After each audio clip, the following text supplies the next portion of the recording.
So this is going to be my first playthrough of Disco Elysium. Let's see how it goes. So I went through and I did it, a little bit of the pre-setup. I'm going to be playing with 4 intellect, 2 psych, 3 psyche, and 3 motorics. I'm not sure if I'm saying that right. And I'm going to go with the bonus of logic.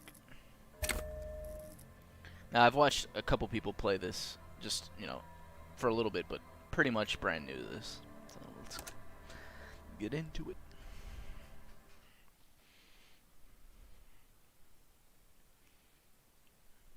The Furies are at home in the mirror. It is their address. Even the clearest water, if deep enough, can drown. R.S. Thomas. There is nothing. Only warm primordial blackness. Your conscious ferments in it.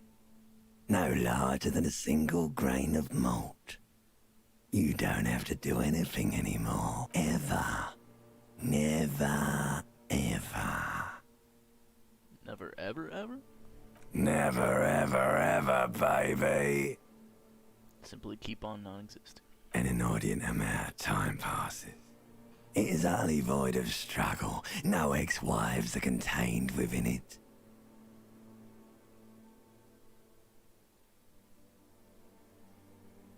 This is great. Give me some more. What was that about the X something? Let's do that one. An awareness creeps up on you. A mass lies hidden in your dead angle, soaking in some lurid acidic sauce. It's bloated and shameful. A ball of meat surrounding you. This is a terrible line of questioning, and it will only lead to more awareness of the meat thing. Plunge back into the fathomless depth? Or deep? No, I wanted to know about the X something. Let's go with that one. Ex-love. Ex-tenderness. It is foolish of you to resurface to the loss. Not after all the damage you've suffered to get here. Some of it irreversible. Stay. Sail with me through the abyssopelagic zone. Alonzo? Never let me go. No, I want to get out of here. Get off now. I like pain and burning light and wanting things from people who don't want to give them to me. Let's go with the first one. Alright, nothing down to fuck all, Borough. A return trip to silence, please? Let's visit the ancient Zero home. Look, there's the I'm tired of being this type of animal and who gives a shit. Let's go with 2 just because I have no clue what it is. Great choice, Elder One. It has always been like this, and it always will. Don't stop, keep singing. Sing me the song of death. Wait, no. I need to belittle myself instead. 1? The song of death is sweet and endless. But what is this? Somewhere in the sore, bloated man meat around you. A sensation. Like a fly to the ointment, your conscience sticks to it. The limbed and headed machine of pain and undignified suffering is firing up again. It wants to walk the desert, hurting, longing, dancing to disco music. Mother help me. There's a head attached to my neck and I'm in it. Stop. I don't want to hear anything more about this sensation. Take me back to the formless, disembodied nothing. 1. The stench of liquor rises from your mouth, and with it, an ungodly headache. Help someone. Cut my head off. It's trying to murder the rest of me. Who am I? What sort of creature is this to their own mouth?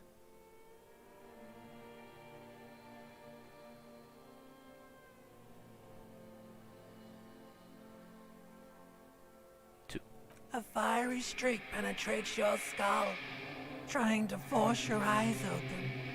It's a sound, a clarion call from hell. Somehow, you know what it is. A caprice can name a motor carriage. Open your eyes.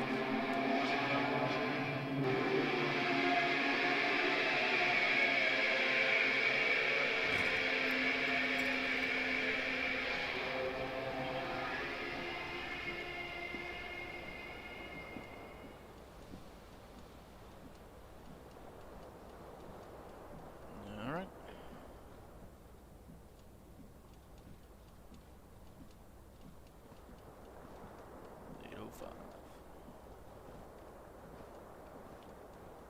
Alright, so we got a bunch of actions we can do here. Let's go. Pants. Take it. Auto equip apparently. This magnum-sized bottle of Commodore Red is empty. You hear a jingle. Keys are clinking in the pocket of your flare-cut pants. It says, whirling in rags, on the aluminium key ring. There is a single key on the ring. Aluminium. The number 1 is etched on it. Interesting. It should open the door.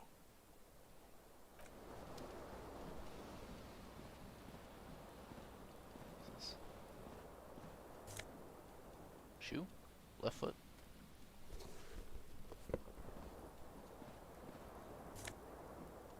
Empty cassette. Guess we'll take it. Looks like someone tore out the tape while the song was playing. This reel-to-reel tape player is still on, rolling empty. Yeah, somebody fucked this shit up. Alright, we gotta jack it over here.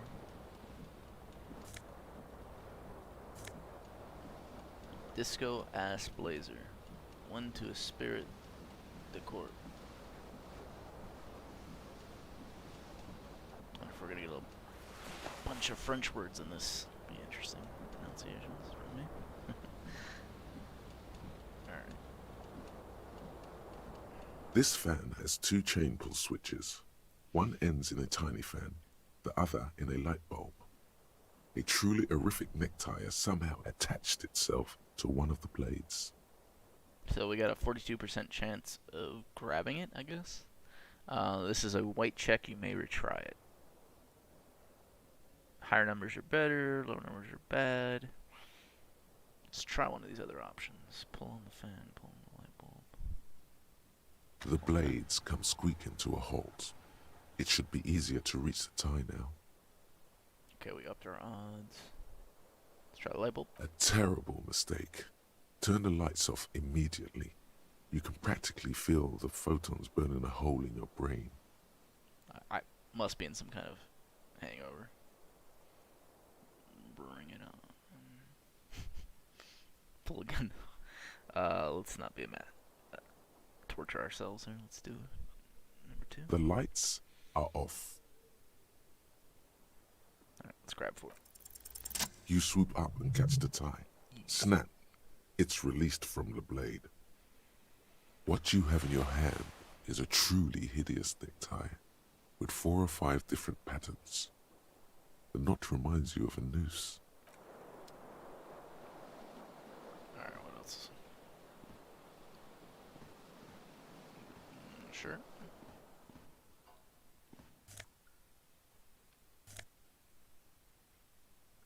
Okay, we get 1 conceptualization and 1 suggestion. For now, we'll just put it on.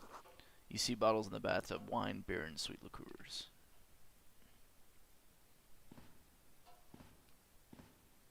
A mirror hangs above a bent and broken sink.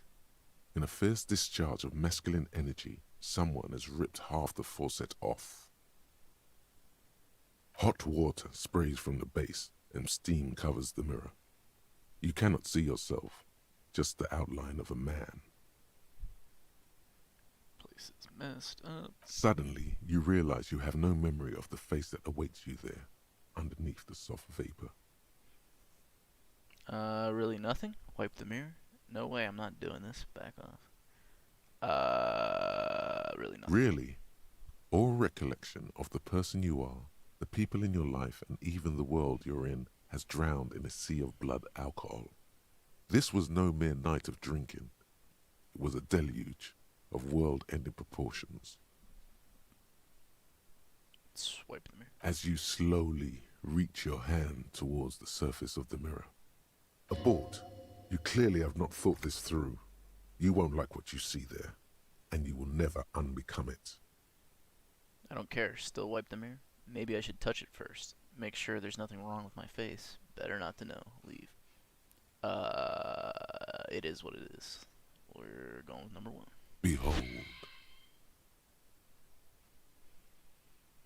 Really? Oh, wait. Reading in the wrong place. Alright, behold. You have no idea who this thing is, do you? Dear Lord, help me. What is this? Of course I do. It's, is it some kind of superstar? I think I'm a superstar. This is the face of a late-stage alcoholic. I mean, pretty fucked up here. Not looking too good, too good.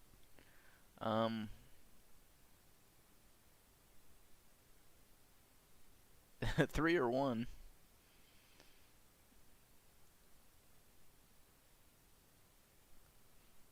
I mean, we are probably an alcoholic.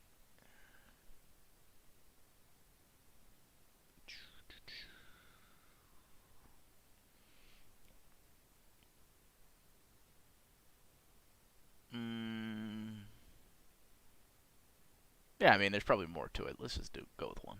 Whatever it is, at least it's dead now. There's clearly rigor mortis on your face. Or wait, is that an expression? Are you trying to make an expression with that face? Oh, jeez. I'm not making it. The face is making it itself. I have no idea why it's there. It just is.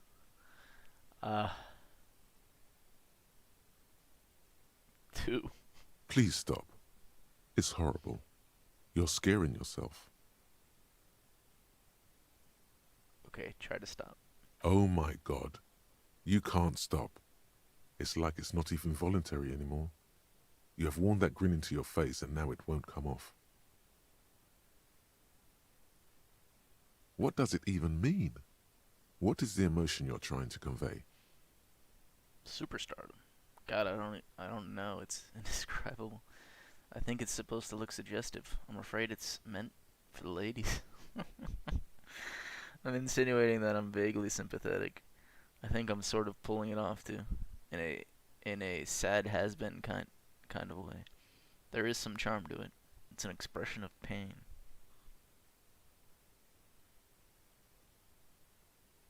2. It's indescribable. You should check yourself for a pulse, because from here it looks like a cadaverous spasm. Run the check for a pulse. You find no sign of life on your swollen neck. Holy shit. However, putting your hand on your chest reveals an irregular heartbeat. You appear to be alive, for now. What the? Oh, we have bad chances for either of these. We can try going in encyclopedia. Dig deep in your mind to locate the source of the expression. We can go electrochemistry. 3% chance. I attempt to stop the expression from happening. Do we get something bad if we fail? Like, is it worth just trying? Let's go for it. It is saying it's a white check. You may retry it, so let's go for it. We'll go for dig deep into your mind. Better chance of that. It belongs in the new, the 3rd decade of the current century. Enough time had passed from the failure of the revolution that, for a fleeting moment, free market economy seemed like the ultimate, uncontested way of life for our species. It belongs in the new. Wait, you find it? I'm confused by this answer. They're saying my expression. Enough time had been passed from the failure of the revolution that fair freedom. So I'm smiling because they're... Enough time had passed from the failure of revolution that for a fleeting moment, free market economy seemed like the ultimate.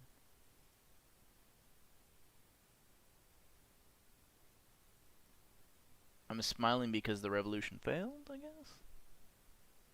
Okay. Things were good. It was smooth sailing. People made gold and champagne-tinted interiors and facades to suit the times, calling this the new style. But more importantly, disco happened. Disco. For Revachol, your city, that meant only one thing. Guillaume le Million.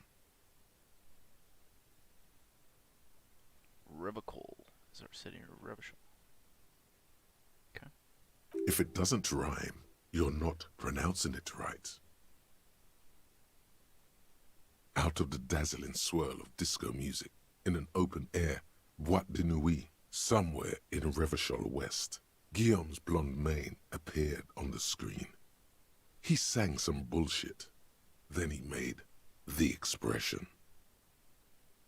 So I adopted it? Why? Alright, so I'm using an expression that some other guy used. Who is this?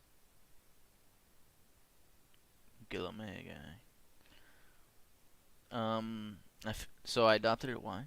I feel the need to add a clicking sound when I make it click click. How long ago was the new? Anything else? Like, who am I? Why did I drink myself into oblivion? I guess that's it then. I wonder how many of these I'm going to be able to choose without going forward. Let's go with 4. I'd rather know that than 1 and 4 are best options, I would think. Let's go with 4. You have some understanding of the near history of disco. The rest is darkness. Aside from the useless fact that the motor carriage outside was a caprice canema.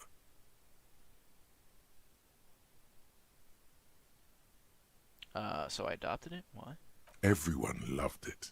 Maybe you thought some of the stardust would rub off on you. Maybe it did. Either way, it's all gone now. Only the grimace remains.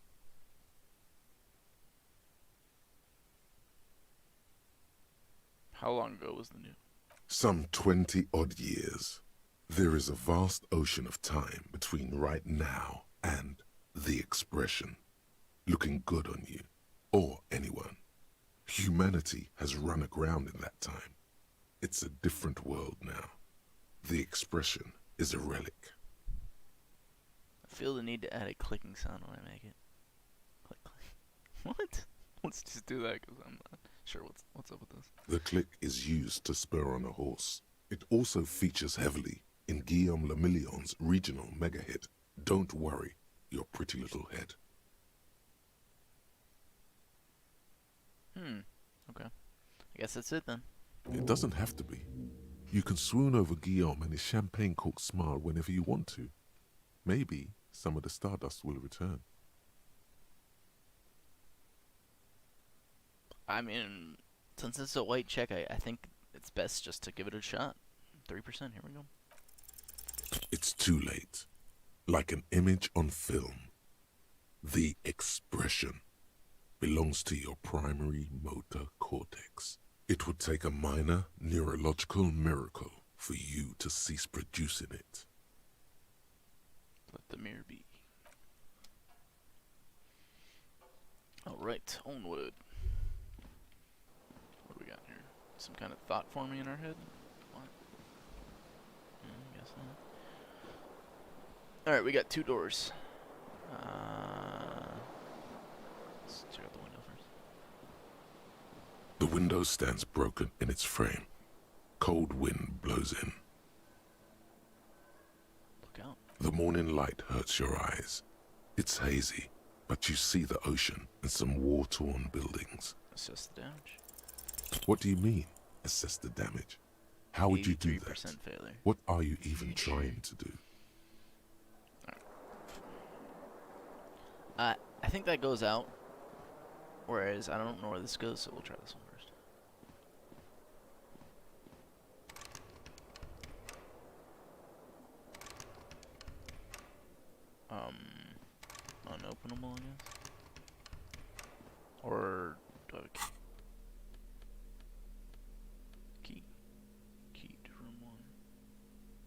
sure if that's automatic or not. Let's try the other door.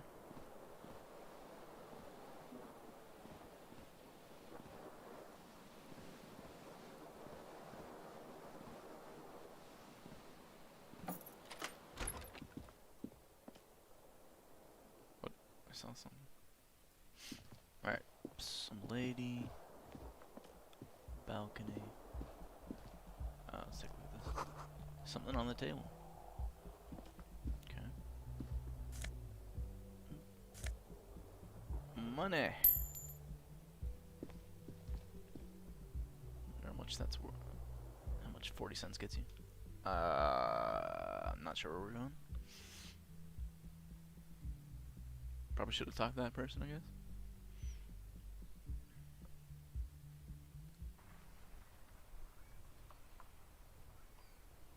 Come on.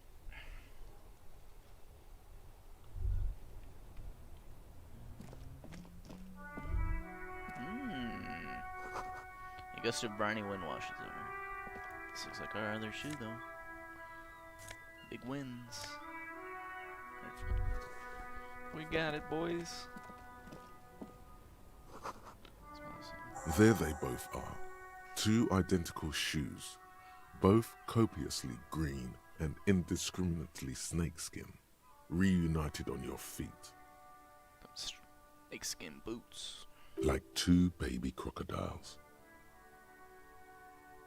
Scar thought, how do they fit? How do they fit? Good. They're balanced. Comfy. Feels like the only good thing about you right now, truth be told.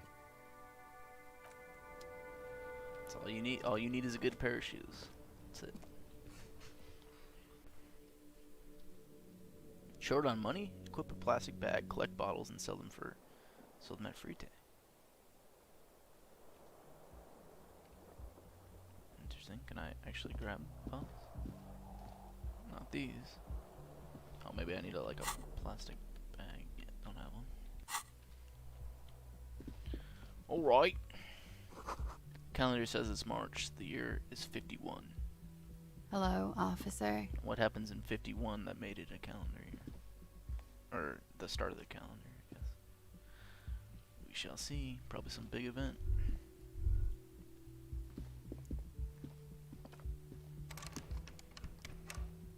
Alright, let's talk to the... She called me an officer. The young woman raises a cigarette to her lips. Miss Orange, disco dancer. Her eyes are brown and her face is speckled with birthmarks.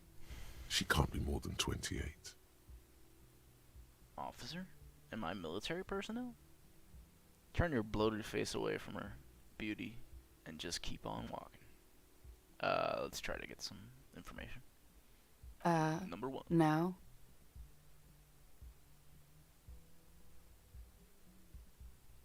She seems perplexed by your question.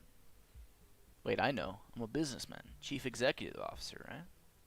Then why did you call me an officer? Let's go for number 1. I'm pretty sure we're just a police officer. Just based on game description, but let's go with this. The young woman shakes her head slowly. Okay, Chief Technical Officer? No. You're a police officer, sir. You're shitting me. Goddamn right I'm a policeman. And don't you forget it. You're shitting me. Whew. 1 or 2.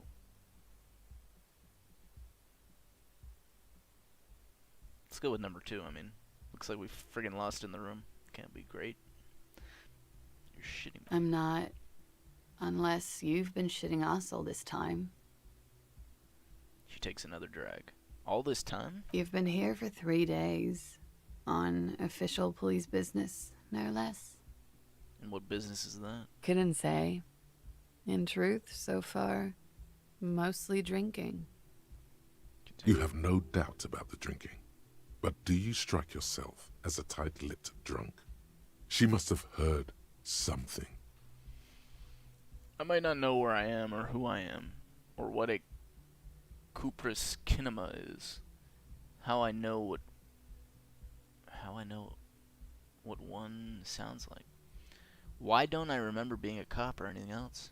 Who in their right mind would let me be an officer of the law? Suggestion. Challenging 12. Try the expression on her. Let her know you want her physically. Wow. I should get going now. Leave. I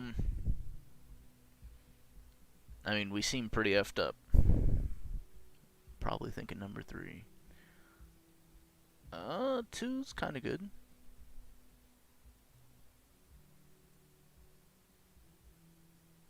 This one's not even really a question. Let's go with well,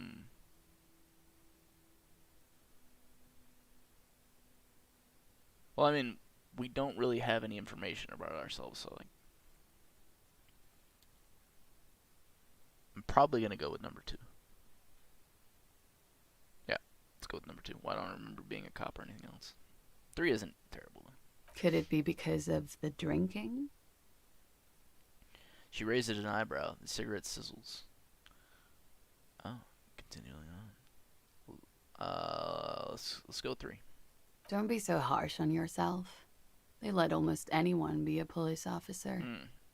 That's not great. Number 1. She nods. Yeah, wasn't even a question. Okay.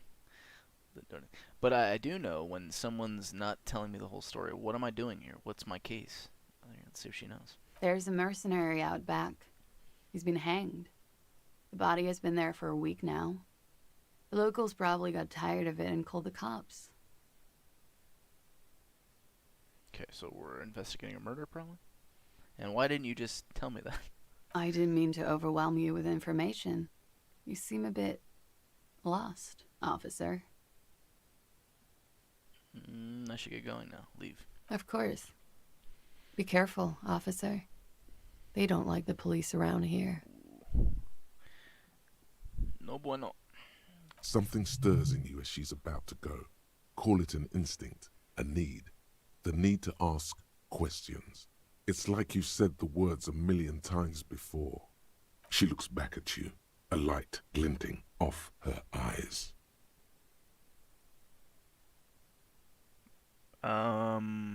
Let's ask some questions. Yes. What is it that you have against the police here? Let's do that. The dock workers are pretty cocky. They think they're police enough. At least here on the coast. I can't say about the rest of the city. Okay, so these people think this area believes they can police themselves, I guess. Where exactly is here? Where am I? You're in a hostel, sir. No, where are we? Where in the world? We are in Revachol. Revachol. Revachol is the disgraced former capital of the world, divided into zones of control under foreign occupation. Half a century after a failed world revolution, she is central to our moment in time. Okay, Revachol, world capital. Interesting. Divided in zones of control, half a century after a failed. So that's the calendar, basically 52 years later, or 51 years later. Half a century after a failed world revolution. She is central to our moment in time. Divided in zone control. Okay. Should that mean something to me? Revachol forever. So I can try to be like a patriot. I don't know anything about it though, so we're not going to say that. How about you tell me something else instead? Let's go with, should that mean something to me? You sure look like you're from Revachol. Revachol parties. Her accent suggests she is not from around here. She's from Aranye, another part of the world. Tell me, is it 51 now? I mean, we'll just ask this because we can, but the calendar said 51. It's 51. What century? The current century? That's what number? Centuries don't have numbers. They have names. And this is the current one. Very, very nice, very nice. How many centuries have there been then? Civilization has existed for 8,000 years, sir. What's so funny? You're right. There is nothing funny about civilization. Your room is almost next to mine. Did you hear something? Hear anything last night? There was the usual ruckus. Loud disco music. Did I have any visitors? I couldn't say. It's impossible to hear people speaking from over here. She nods towards room 3. Loud disco music? Oh, yes. Various artists. Ostentatious orchestration prime among them. She raises an eyebrow, waiting for the name to connect with you. Oh, that. Yeah. Whoa. The less said about OO, the better. What? What did I miss? Oh, yes, various artists. Waiting for the name to connect with you. What name? I'm missing something, man. Oh, that, yeah. Okay, what? Oh, were huge where I come from. I was very young then, of course. Oh, this is the like name of a band. 7. Ostentation. Life gets hard, but we go on. Yeah, we go on, all right. It mostly just gets harder, doesn't it? Yeah. I don't know about that. At around 2 o'clock, disco stopped, and there was a change of pace. What happened? A slow, sad song started playing, like organ music on repeat. That went on for quite a while. Some of the time, you were yelling along to it. Was I singing this? Show her the empty case of the smallest church in Saint Syghtian. What was I singing? I've heard enough. Number 1. Yes, there was a church in there. A really small church. Like the smallest, saddest church in the whole world. It was about that. And also, What else? that it doesn't matter anymore and that we're alone now. It was difficult to tell. The song itself was very quiet and soft, but you sounded like a winded boar, sir. It was hard to understand what you were singing on top of it. I'm sorry. When you say wounded, do you mean that in a cool way? Like a wild beast? Then what happened?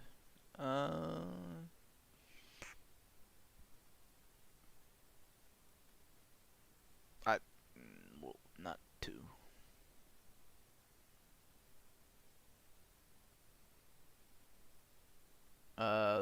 Then what happened? Then you started screaming and trashed the place. Are you sure I wasn't being assaulted?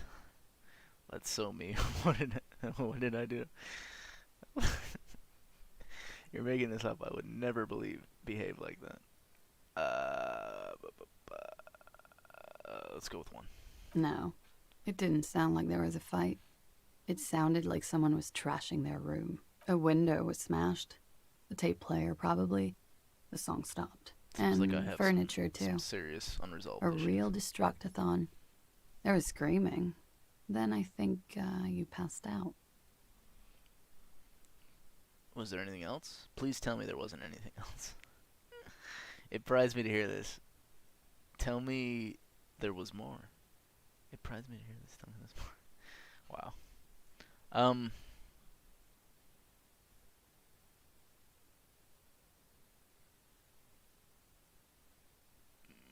Let's go with 2. There was. I think you screamed that you didn't want to be this type of animal anymore. I may have misheard, but it was sort of memorable. I went out afterwards. Everything was quiet by then, around 4 or 5. And that was it.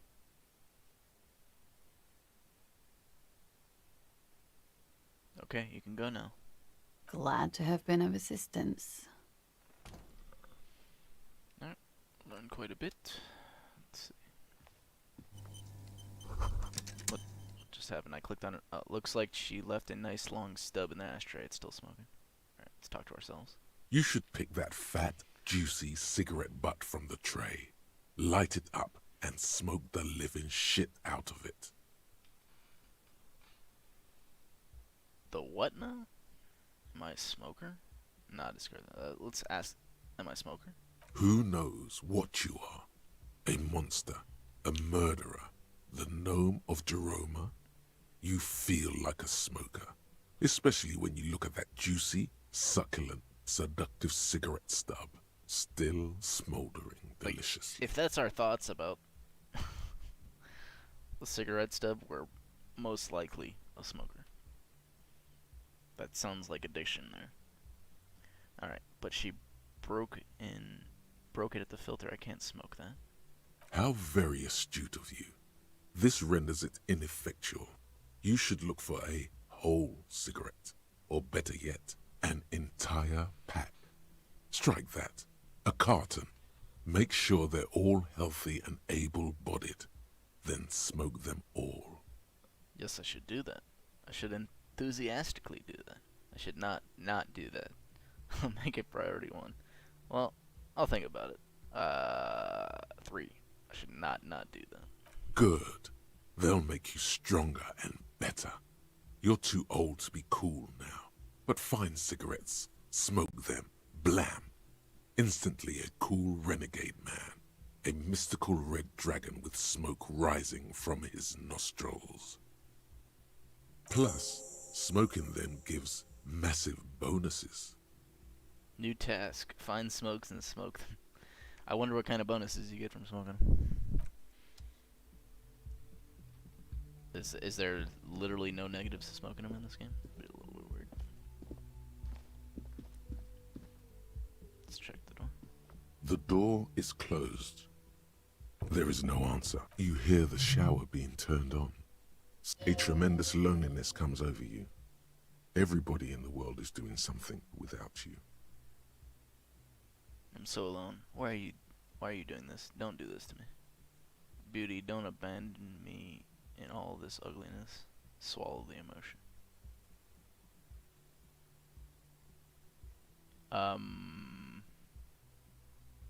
I don't know what a failure would look like.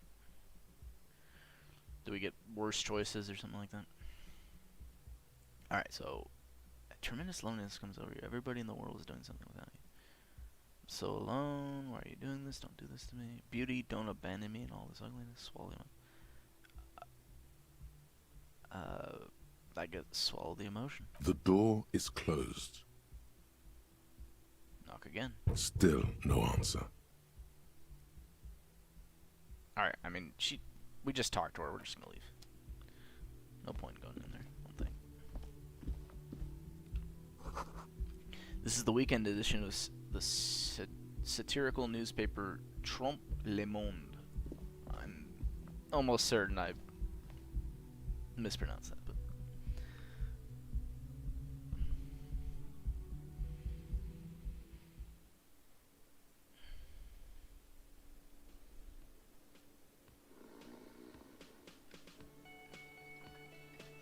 alright, looks like we're in the lobby of the hostel. What do we get? This is where the lyrics would be.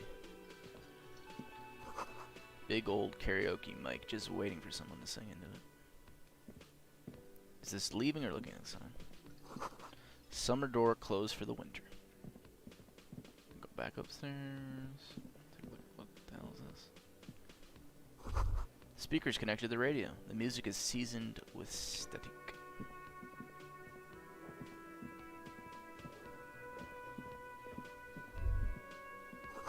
The soft purr of an electric juicer comes from the kitchen. Someone is working. We can take a Nosafed? Is that some kind of drug? Health item. I have no clue what that is. This is a water cooler. A large bubble is rising to the surface. The menu has been wiped clean. Only the word Monday is written on it. Alright, let's talk to the barkeep. A man in his late 20s stands behind the counter, inspecting a stuffed seabird. As you approach, he gives you a sideways glance, then looks down again. That was disdain in his eyes. Even now he's purposely ignoring you. Doesn't like cops, I guess. Someone tells me you don't like me. Look at the stuffed bird. Are you the bartender? Let's just be straightforward. Number 1. Oh no, you're a hero. A real hero cop. Probably sarcasm, I'm guessing. Could the massive property damage upstairs have anything to do with this?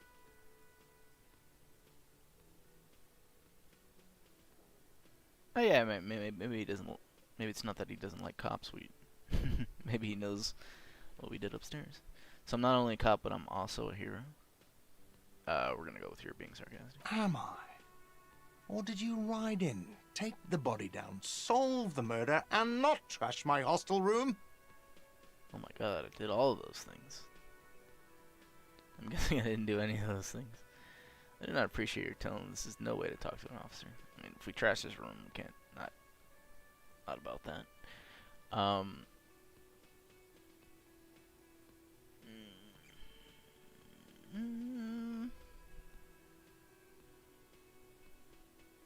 We probably trashed the rooms, so I don't know. I'm gonna go with number one. No, you see, actually, you didn't. You haven't done anything even remotely useful since you got here. What have I been doing then? Have you seen me around? No, I haven't seen you around. I'm not always here. He looks down again and keeps plucking at the bird. Look at the stuffed bird. A competent work of taxidermy. The white and brown seabird lies among piles of coasters and drying mugs. One of its wings broken. The man is trying to mend it. Looks like the bird was ripped off the shield that was used to mount it, most likely on a wall. This is the Great Skua. The seabird is the symbol for the discovery of the Insulindian Isola, the part of the world you are in right now. This is...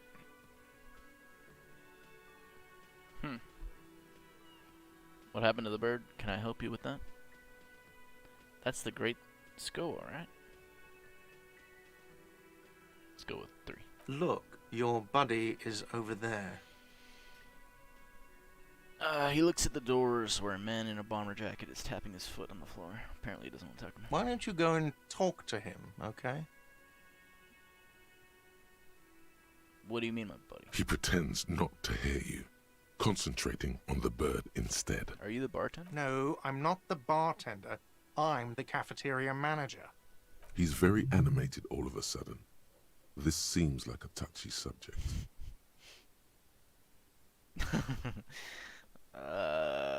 I mean, both of these are probably going to frustrate him. Let's go with what's the difference. I have 3 cafeterias to manage. 3. Sylvie tends the bar here, not me. I'm only standing in. Where did Sylvie go? She just, you know... He shrugs. His eyes dart from left to right. This man isn't lying, but he is hiding something. She just what? So now you're a cop. Oh, forget it. Interesting.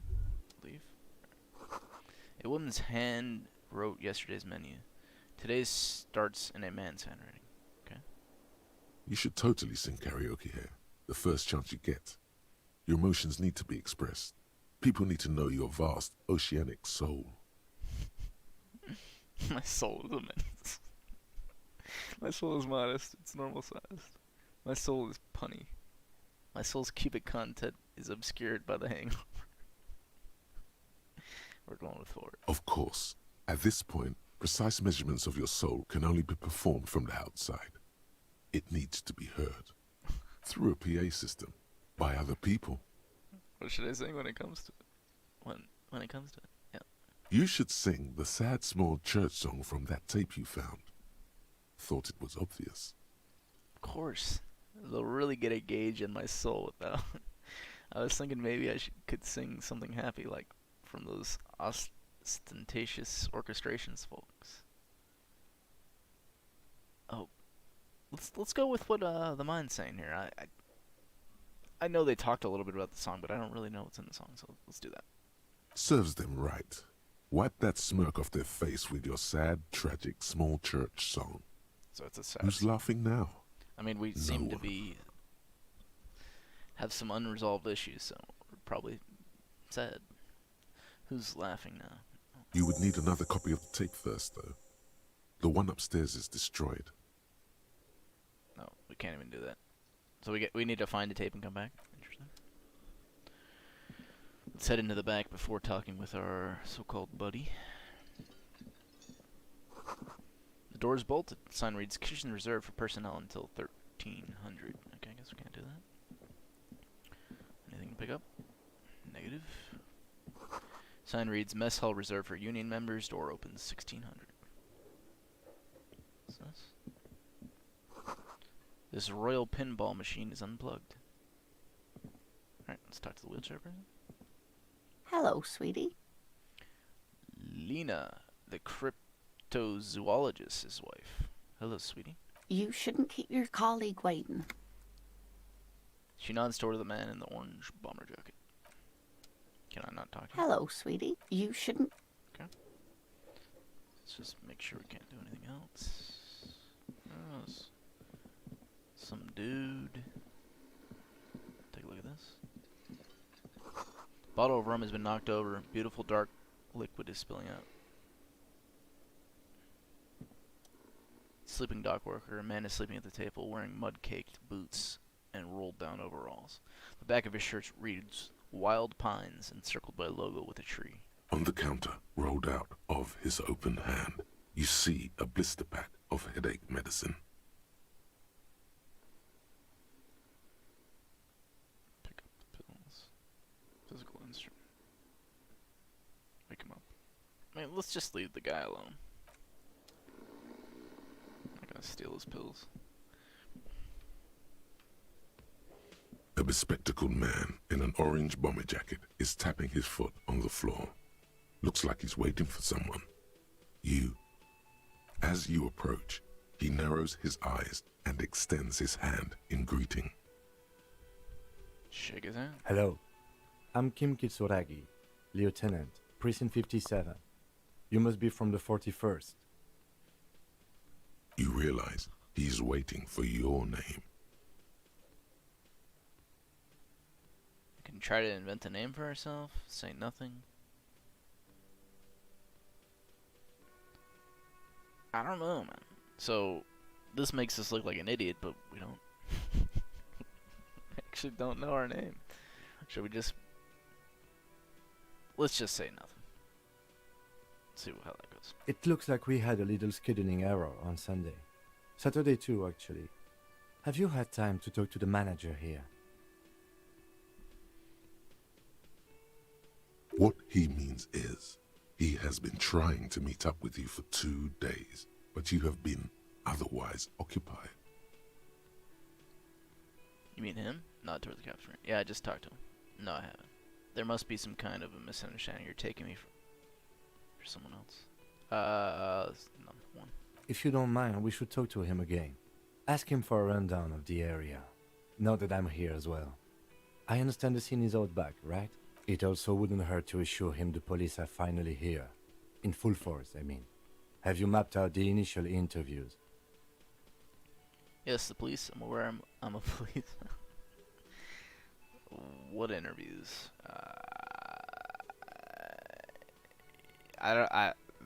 Maybe we have at some point. Let's do what interviews? At the 57th, we like to prepare an initial list of persons of interest, and then just skim the surface. Prepare the field, get to know the players. You don't do that? Maybe it's not an inter-district practice. Let's just say I haven't. Okay, we'll have time for that after we take a look at the coroner's case. Have you removed the dead body from the tree? Look, man. Dead body? I don't like dead bodies. Look, man. You know. Yeah. I mean, I don't know. Let's just do dead body. Question mark. Mm-hmm.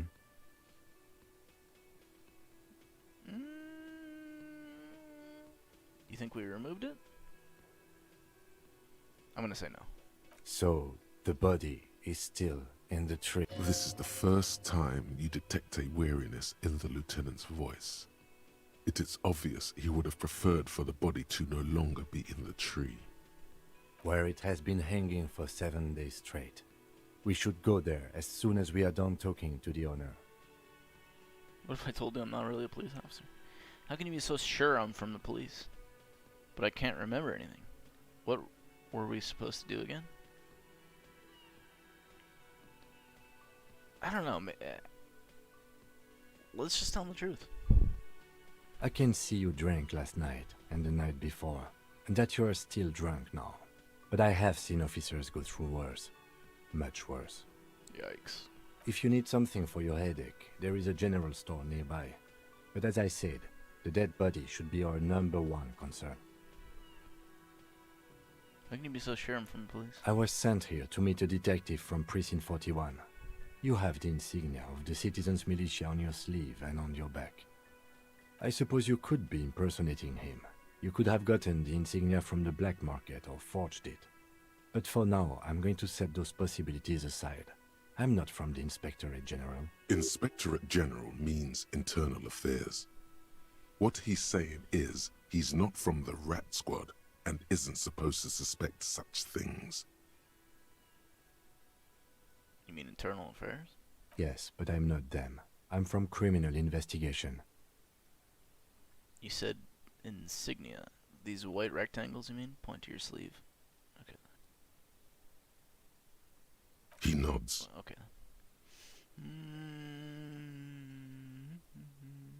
What were we supposed to do again? Talk to the manager. Then we go out back and take the body down. Let's get going then. After you, officer. If you're about to embark on an investigation, shouldn't you have a badge? Wait, shouldn't I have a badge or something? Check your pockets. You mean you don't have a badge? Wasn't on me when I woke up. Pretend you found it. I have my badge. I'm a policeman. I have my badge. So it wasn't on me when I woke up. Losing your identification card is a serious matter. My vehicle has a shortwave. You can use it to report your badge missing. I advise you to try to locate it as quickly as possible. But getting the body down should still take precedence. Lieutenant Kitsuragi is now in your party. You can talk to him whenever by interacting. Alright. I mean, maybe we should... If we're going to be doing interviews, we're going to have to wake that guy up probably at some point. That sugary black rum stain on the counter makes you teary-eyed with joy. It's almost touching how syrupy and sticky it is. How long have you been up already? Pretty long. It's drink o'clock. Not now.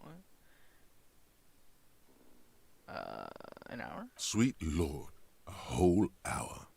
And you haven't thought about rum and lemonade in all that time? You've truly extinguished all trace of yourself. I've been secretly thinking about it all this time. Actually, should I be thinking about this? Looks like drinking hasn't turned out too well for me. Now that you mention it, I do need a rum and lemonade. I'd love for Gart to help to serve me up a beverage.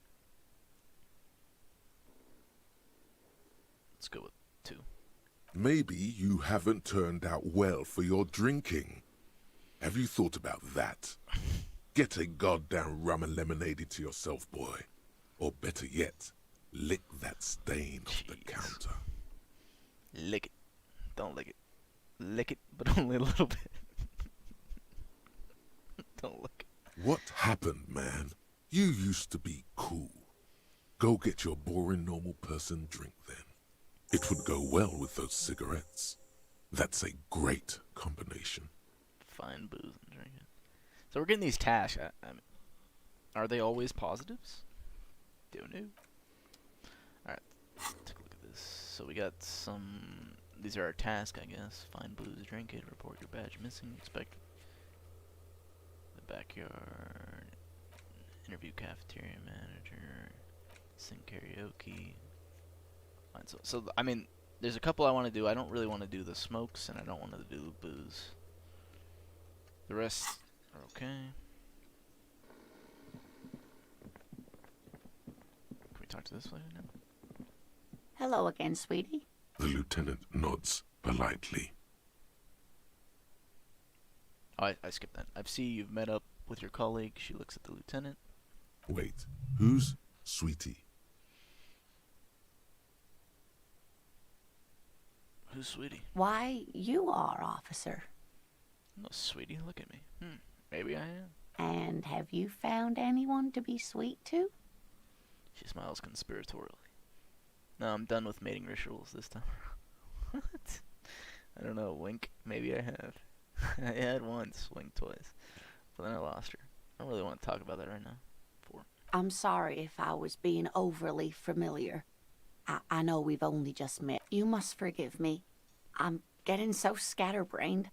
I completely forgot to introduce myself. I'm Lena.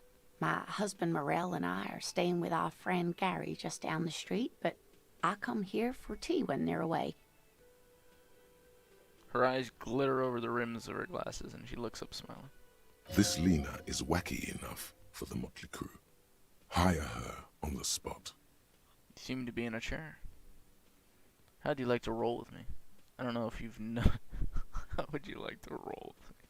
Wow. I don't know if you've noticed, but I don't know where I am, or what I'm doing, or anything. Gotta get going for now. Wait, was there a question?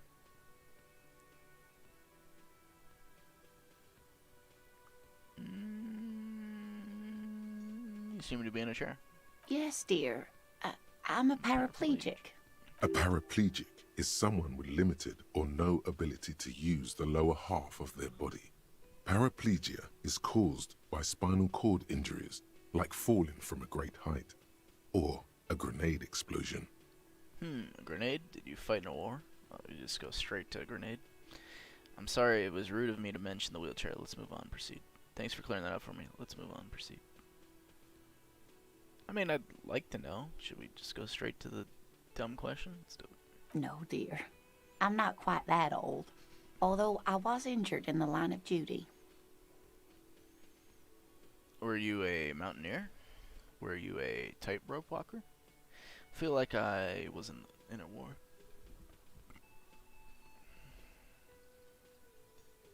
Oh my. What happened? I think I lost. That's how I feel about the accident. I was a training and development manager at a rapidly expanding mail-order shoe company. You'd think it would be a safe job, but I had to be everywhere, and, well, once I happened to be under some faulty... I was lucky. Scaffold. This was almost 20 years ago, and I was compensated exceptionally well. One can only dream of such payoffs nowadays. She runs her hands over the chrome wheels of her chair. A grenade? No, I'm sorry it was rude of me to mention the wheelchair. Let's move on. That's quite all right. I'm used to people asking questions. I know they're thinking about it anyway.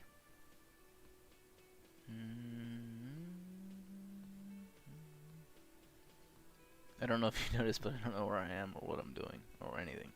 Let's go with leave. Of course, dear. Good luck with your case. Alright, so I think we want to talk to the manager. The man with the unimpressive beard notices you approaching. He drops the ledger he was holding and turns. Mr. Gart, right? I keep skipping the ending, sorry. I'll get better. You run this place. Yes. I am Kim Kitsuragi from Precinct 57. This is an inter-district investigation, so joining me from Precinct 41... He looks to you, realizing he still doesn't know your name. The Harbinger of Ruin. I'm currently in between names. Can I have a drink? Say nothing.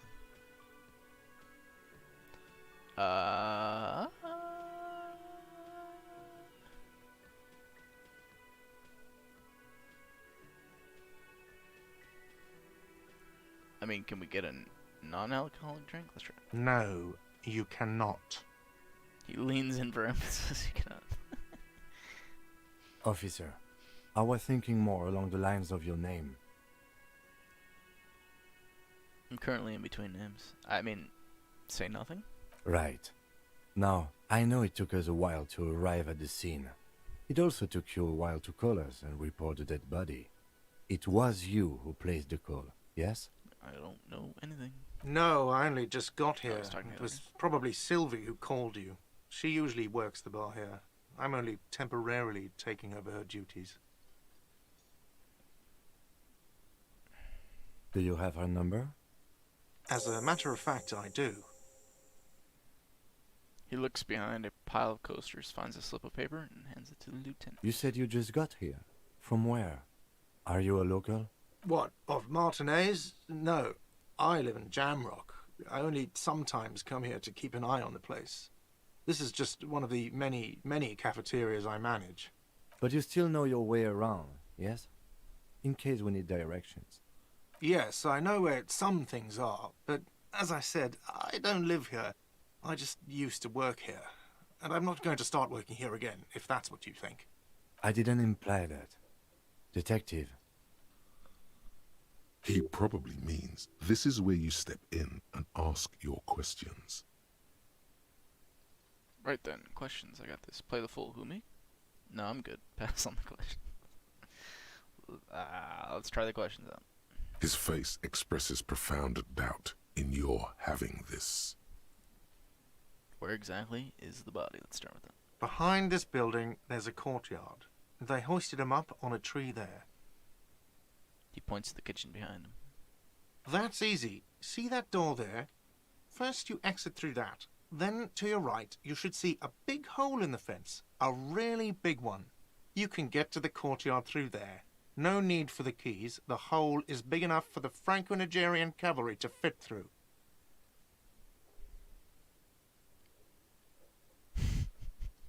Who killed him? I mean...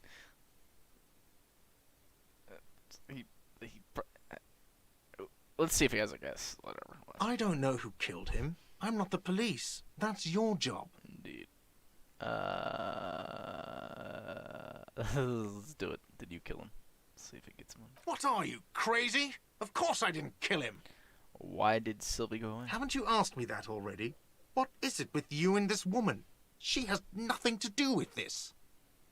No, before I ask you where, now I'm asking you why. One. Okay, you got me. She went away because of the dead body out back. And because I asked for her number. That's why Sylvie went away. I hope you appreciate that. Ouch. Thank you. Lieutenant says he opens his little notebook on the cover. The number is safely tucked away in a small pocket. Mystery solved. Is it? Because I thought you were supposed to be investigating the lynching, not my employer conduct. This stuff gets on my nerves.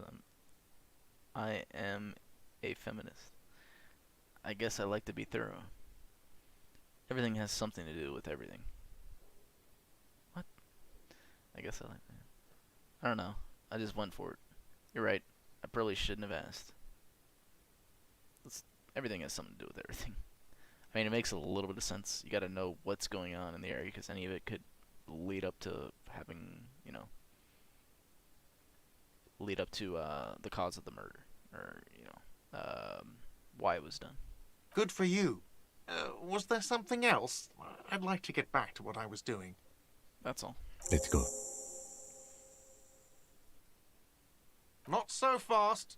You owe me 130 real. You can try to slip away unnoticed. I don't know, you shit. What's real? Real. I mean, we know that's money, but let's see what the response is. Oh, excuse me. You owe me 130 real. Royal. He pronounces the R with a mock aristocratic accent. The IIR, or Inter-Isolary Real, is the global reserve currency. Whatever part of the world you're in right now, it's safe to assume he means you owe him some money.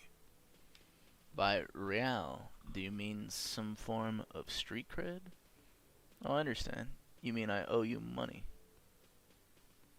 Street cred. Let's go with number 2. Wow, you're a genius. Yes, that's right, money. You owe this establishment 130 real. But what exactly is money? You're under arrest. What do I owe this place for? Let's go with 1. Let's see. 3 nights at a tariff of 20 real comes to 60 real. Then there's the window you annihilated. The hole in the window was the first thing I saw when I came to work. So don't try to tell me you didn't. That will be 40 real in damages. Another thing you've annihilated is half the bar. You've run a tab of 30 real. Actually more, but we'll round it down to 30 for your hard work maintaining the stability and order of Revachol. That's 60 plus 40 plus 30 equals 130 real. And yes, real is still money. Let's fuck with him. But what exactly is money? What are you, a philosopher? Actually, I might be. Since I woke up, I have trouble remembering even the most basic concepts of reality. No, I'm just getting my bearings. Let's hit him with this. The most basic concepts of reality. He's probably gonna think we're just crazy. Money is what grown-up people use to pay for things. Things like this hostel room, or 8 bottles of potent blend, and 9 packs of Royal Extra. We use it for everything, really. Interesting. Where do I get it from? Why do I need it? Proceed and show him the coins you found. Is this money? Proceed, but don't show him the coins. They're yours. Let's do number 1. Where do I get it from? Are you serious? From your work? I don't know. You can take bribes, I guess. I'm sorry. I don't think cops can take bribes. Some do take recompense, but only to survive. Oh, interesting. So, cops in this area are known to take bribes, it seems like. Or recompense. Why do I need it? I mean, to pay for things. Let's hit him with why do I need it. For survival, to pay me. Unless you want to become a hobo. Do you want to become a hobo? There's nowhere else to stay in Martinez, and it's a cold spring outside. Money doesn't make you happy, but it lets you be unhappy for a while longer. If you run out of money, you die. It's like that for all of us. Me too. That's why I need you to pay me. I'm not an asshole. He stops and says, mostly to himself, I'm not an asshole.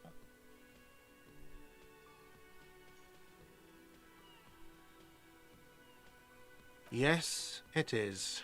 Count them and give them to him. That's 10 plus 10 plus 20 equals 40. I'm now down to 90, right? I don't know. Let's do the counting. No, you see, that's 40 cents. Cents are a form of currency 100 times smaller than the real. I'm not even going to take this. Come back when you have 130 real. 100 times smaller? That's horrible. Okay. The cafeteria manager stands silently, looking at the coppers on the counter before him. Isn't it evil? The order of magnitude between what is asked of a person and what they have? Darkness rides. Pick up the coins. Keep it to yourself and pick up the coins. There's a shuffle of nylon as Lieutenant Kitsuragi looks for something in the pockets of his orange bomber. What happens now? I'm sorry, but he has to pay. I can't let him stay here any longer if he doesn't. If he doesn't have the money by tonight, then... He shrugs. Officer, maybe you're better off working this from home for now. You live in Jamrock, right? It's not that far away. Isn't there somewhere else I can stay around here? I don't have a home. I don't remember where my home is. Fuck this place. I'll take my chances on the streets. I'll see what I can do. 5. I'm sorry I couldn't help more. You should take this up with your station. I have a shortwave radio in my car, okay? We have to get this investigation started now. Good luck. The man wants to say something and thinks better of it. By the way, where is home? The address is coming up blank, and this place sure isn't it. I have no idea. But you've been at this hostel cafeteria for only 3 nights. Where were you before? You had to be somewhere. I don't know. Near? South, maybe? Far away? Up on Marble Hill?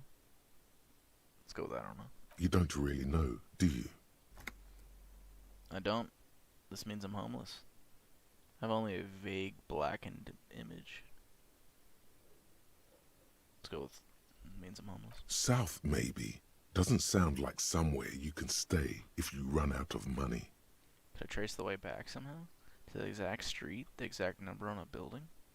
I live in a dumpster. I don't care. Fuck everything. Hobo cop. 1. You can try. Run some addresses in your head when you get the time. Maybe a street or an apartment will appear. Alright, what new activities? Who made the call? Reporting crime. Call Sylvie using Kim's shortwave. Pay for damages. Ask your station for funds. What is this? Different articles. Solution. What are these?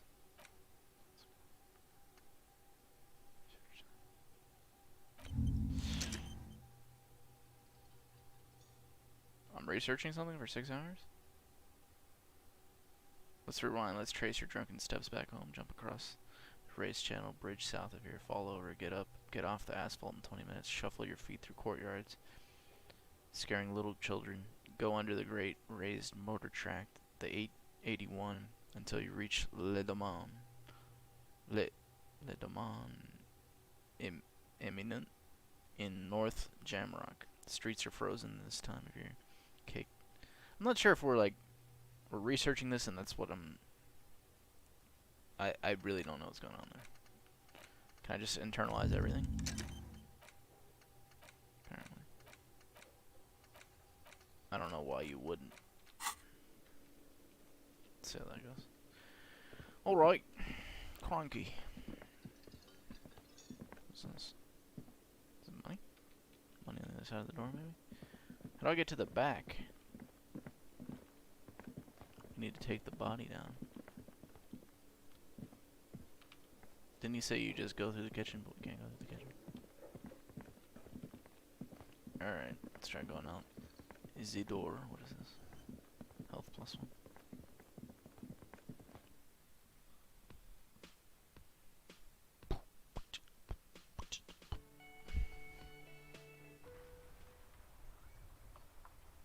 Don't be afraid to say weird things. People are more forgiving to persons of blah blah blah. I couldn't read it all. Heap of snow melts in the wheelbarrow. Talk to this person. The RCM in Martinez. What can I help you with? I have some questions. Of course. What can I help you with? Who are you? Exactly? Me? I am just a gardener.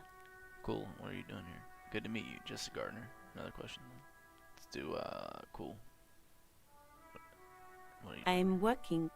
I Yeah, have what? a greenhouse in the yard there. I've been trying to get some work done. But Well, as you probably know, there's a corpse hanging from a tree there. It smells pretty bad, so I have to take breaks. Don't worry, miss. We are here to clean it up. You can get to work soon. Thank you. she smells polite. My head is about to explode from all the salts I've had to inhale. We need Of directions. course. Where to? It's Corpse, there. where is it? In the yard, right through the hole in the fence. Where am I? What do you mean? A bit disoriented. This is a rubbish one, right? Yes, sir. District of Martinez. This intersection is called Roundabout North. He knows where we are. He just wants directions. Thanks. That's all. No problem. Of course. I won't hold you back. What's this? Pigs go home. The street name is ineligible. Closed for winter. Please use main entrance. Are we going the right way for the body? Probably not. What's this? Goods from the lorry haphazardly littering the surroundings. So if I hold down the click, I run. This is our police car. Ooh. Before you stands a motor carriage. The bodywork is covered in blue and white livery, bearing the number 57. Vapor emanates from the large engine on the back. This must be the infernal machine that tore you from oblivion. The Caprice Kinema motor carriage. Open the door. In the cabin, you are welcomed by a set of steering levers, a radio microphone on a hook, a pull-out toolbox under the seat, and the soft glow of the fuel preheater gauge. Pull out the pull-out toolbox. Run your fingers over the steering levers. Tap on the fuel preheater gauge. That's it. As you tap on the gauge, The indicator pin jerks as if startled. It's in the large orange sector, indicating the engine is warm. Next to the gauge is a red switch labeled heat. There's no use pressing the heat button. It won't start without the ignition key. Translation. We're not going anywhere right now. Alternative translation. Don't even think you can drive my MC.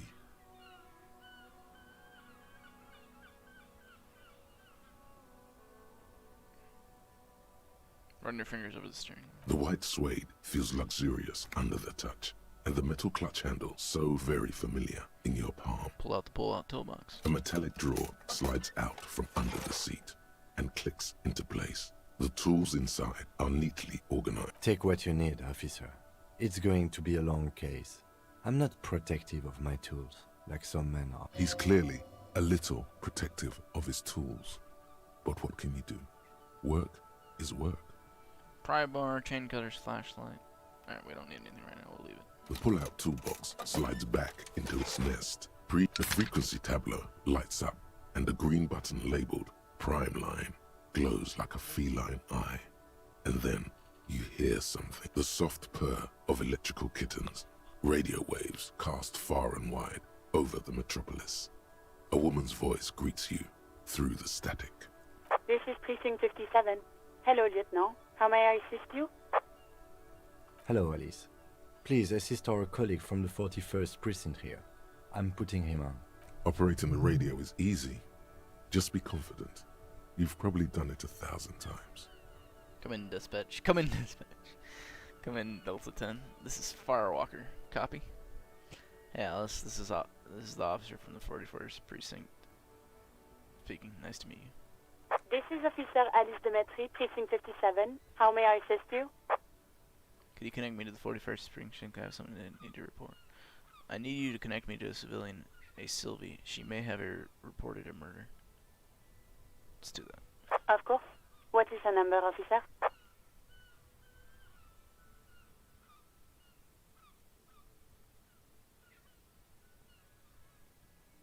Kim, didn't Garty give you Sylvie's number? Yes, hold on. Her number is 005 1944 298. Received. Hold on, officer.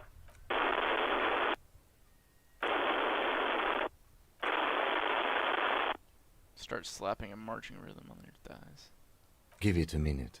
She might be busy at the moment. Takes a bit to get to the phone.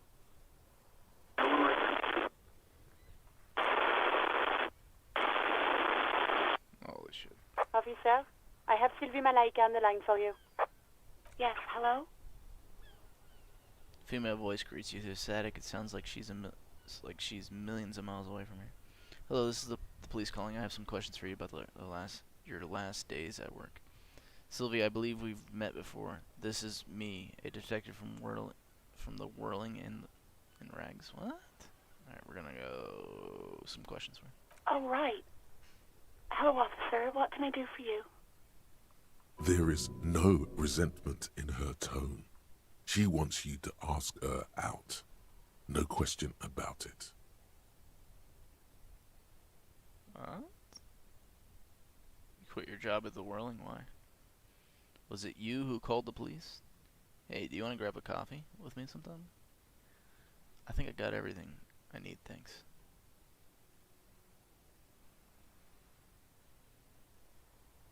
I mean, I have no clue. There's no resentment in her tone. She wants to ask her. Just because there's no resentment in her tone? I don't know. Very weird. Was it you who called the police? No, not me.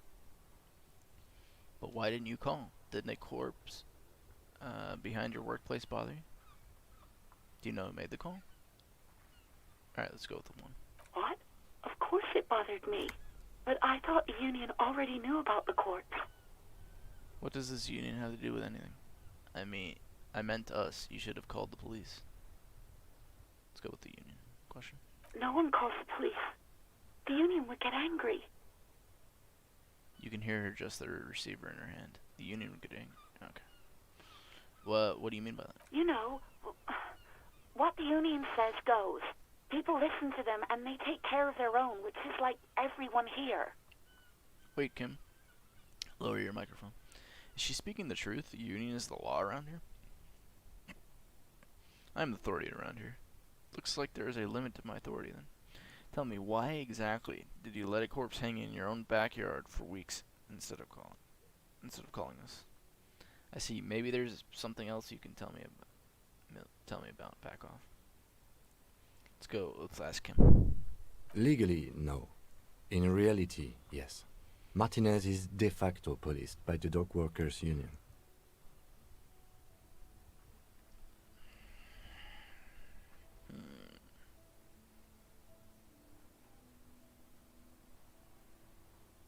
Let's push on.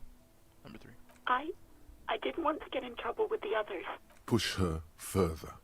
Show her the error of her ways. Let me get this straight. You ignored the law to save your own skin. What others?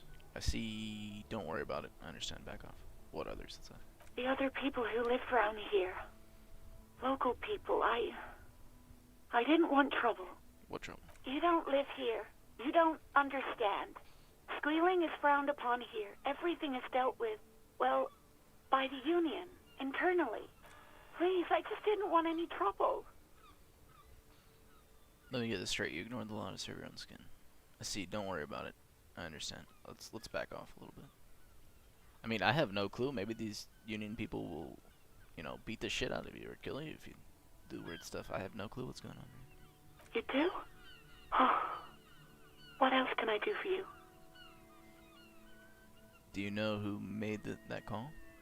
No, sorry. I don't. Not a lot of people have phones around here. Copper thieves take the wires. People don't have the money to have the cables put in again. They use the Union's phone, or the one on the coast. So the Union has a phone, and there's one further down the coast. Got it. It was someone else. We'll find them sooner or later, officer. It just might take a while.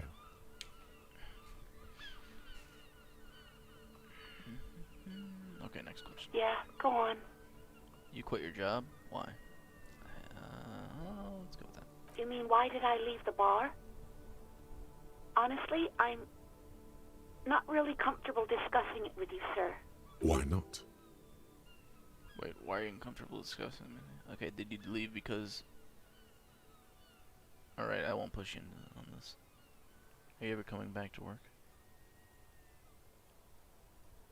I mean, we have to push. We're looking for a murderer. Let's go with why aren't you coming from? Let's just say I left because I needed to get away from someone. Okay, did you leave because of Gart? What? No, why would you even think that? He told me he asked you out. Are you saying it didn't happen? Sylvie, don't be afraid of that pig. You have to stand up for yourself. So, do you agree that quitting your job just because someone asked you out is an overreaction? We gotta press. We gotta make sure that they're all on the same story. They're all telling the same story. Please, don't bring Gart into this. It's none of your business. I already said I don't want to talk about this. You're messing everything up again. Again?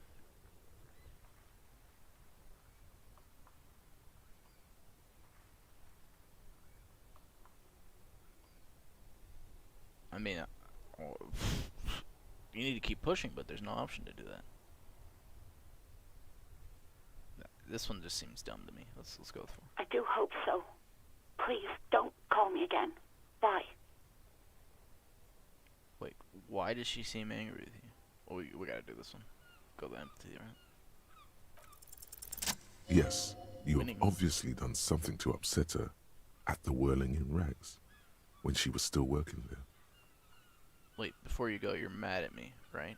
Tell me, what did I do? I can't remember anything. I'm not mad. It's just... You were so drunk and so emotional all the time, and then the Skua thing happened. It just made me want to quit. What Skua thing? So you're telling me that I was the one who made you want to quit? Let's do the Skua question. The stuffed bird. The great Skua. you threw it against the wall while screaming, "Fuck that bird," and laughing like a maniac. Yikes. I think you said it had been giving you shit ever since you got there. Sounds like me, alright. This doesn't sound anything like me. I love birds. Bitch bird got what was coming to her. Why do I always end up screwing everything up? Let's go then. It was a pretty bird. There since I started working in whirling. I really liked her. We call her Scotty. So you're telling me that I was the one who made you want to quit? Right, thank you for talking to me. Take care. What's number 2? Yes, obviously. You were the worst client I've ever seen. And I have seen so many assholes in this place. I've had sailors fighting, union guys grabbing my ass, kids stealing booze. Once a guy was glued to the karaoke machine every night for 2 months. But you... So apparently asking her for coffee wouldn't have ended well. My inner thoughts are pretty off there. Go on. I want to know what I did. Well, you were worse than all of them. Honestly, you were getting borderline aggressive. Even about little things like not turning down the volume at 3 a.m. I even liked one of those songs you kept listening to on repeat. No more. I hate it now. Hold on, which song? We Go On by the O.O. I can't listen to it anymore. You've turned it into a parody. Sorry about the song. To hell with that song. Then there was your room. Your project. An experiment to see how bad it can get in there. I tried to send the cleaner, but you wouldn't let me. Threatened to make me understand. I had no idea what you meant, and I don't want to know. And then you screamed something about how you're a piece of shit human being, and why does anyone even let you work as a policeman? That you'd fire yourself, but you can't even do that. I'm sorry. Sounds intense. That's it. That's not so bad. Sounds intense. And then I had to deal with your toilet. The one you clogged with police documents, causing water damage downstairs in the kitchen. I won't even mention you waving your gun around, harassing customers, threatening to sing karaoke, threatening to kill yourself. Jeez. Wait, police documents? The ones I had to wrench out of your toilet. What happened to them? Damn it, I don't remember what I did to your damn papers. I don't remember every little thing I do. Resentment gives way to concern here, boys. Especially when there's a hurricane loose. It's your fault for losing them, not mine.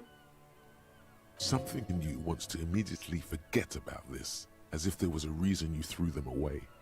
Okay, I get it. I wasn't a very good tenant. No, you really weren't. You were simply the worst. I'm truly sorry for everything, Sully. I was trying to show you the world of tomorrow, the great panic at the end. Well, you're the worst tavern wench I've ever seen. Girl, just loosen up a little. Don't you ever party? Huh? I don't even know what to say. I'm sorry. God, I knew I shouldn't have brought it up. Just try not to call me again, and let's pretend it never happened. But when I spoke to Garte, it seemed like he thought you left because of him. What else did I sing beside the O.O.? I'm looking for a song. Right, thank you for talking to me. Let's look for the song. All sorts of things. From disco, rock too. So much disco and rock. Was I singing in the smallest church in Saint San? Yes, that's the one you like to sing along to the most. The later it got, the more that one came on. Interesting. You still have to find a copy, though, before you can blast it. But when I spoke to Gart, it seemed like he thought you left because of him. Wait, really? No, this is absolutely not true. I like Gart. I really do. Didn't he cross the line when he asked you? No, I was actually flattered. I've always liked him. It was just bad timing, with the corpse and all that. There's a pause. You can almost see her on the other side. The telephone cord coiled around her index. I didn't know what to say to him later. Then you came and destroyed the place. So I left without explaining. I should have told him, maybe. I can tell him, except... Okay, but please don't mess it up. Please don't take out your gun or something. Alright, thank you for talking to me. Take care. You hear a sigh of relief on the other end of the radio. Anything else I can help you with, officer? Can you connect me to the 41st? I have something to report. Please connect me so I'm done with the radio for now. Let's do the 41st. Just a second, officer. She puts you on hold and the static crackling softly like a bonfire. After a while, you hear an old man greet you from the radio. His ratty voice is oddly familiar. 10-2, 10-5. This is 41st. Come in. Over. The man uses relay code. You got this. You're a cop, and cops know relay code. 10-4, station 41. I've got an urgent business. Over. 10-4, message received. 10-5, relay message. What's your status? Over. Just reporting in. Over. 10-18, state your message, sir. I need to report my badge missing. I'm in dire need of official assistance. This might sound odd, but there's personal details I'd like to discuss. 10-10, transmission completed. Over. End the call. Let's do the report badge. 10-9, over. My badge, I can't find it anywhere. Basically, it's gone. 10-4, message received. This is a very serious situation. I need to 10-22 the captain. Over. Is it him? What does he want? Continue. Says he lost his badge and needs to report it. He what? He lost his badge? Hey, who is this? This is communication officer Jules Pidieu, sir. Over. You mean your partner? Over. What is he saying? He's asking who you are. I'm his goddamn partner. It's your partner, Satellite Officer Wittmar, sir. Over. Did he lose his memory along with his fucking badge? The man in the background sounds like he's losing his patience. Who lost his badge? Dick fucking Mullen. Who do you think? Dick fucking Mullen. It's Officer Dick Mullen from the bestseller Dick Mullen and the Lost Identity. He says fighting off Lester. So apparently that's nothing close to our name. Just Dick Mullen is not your name. It's the name of a fictional detective who would not lose his badge. Defend yourself.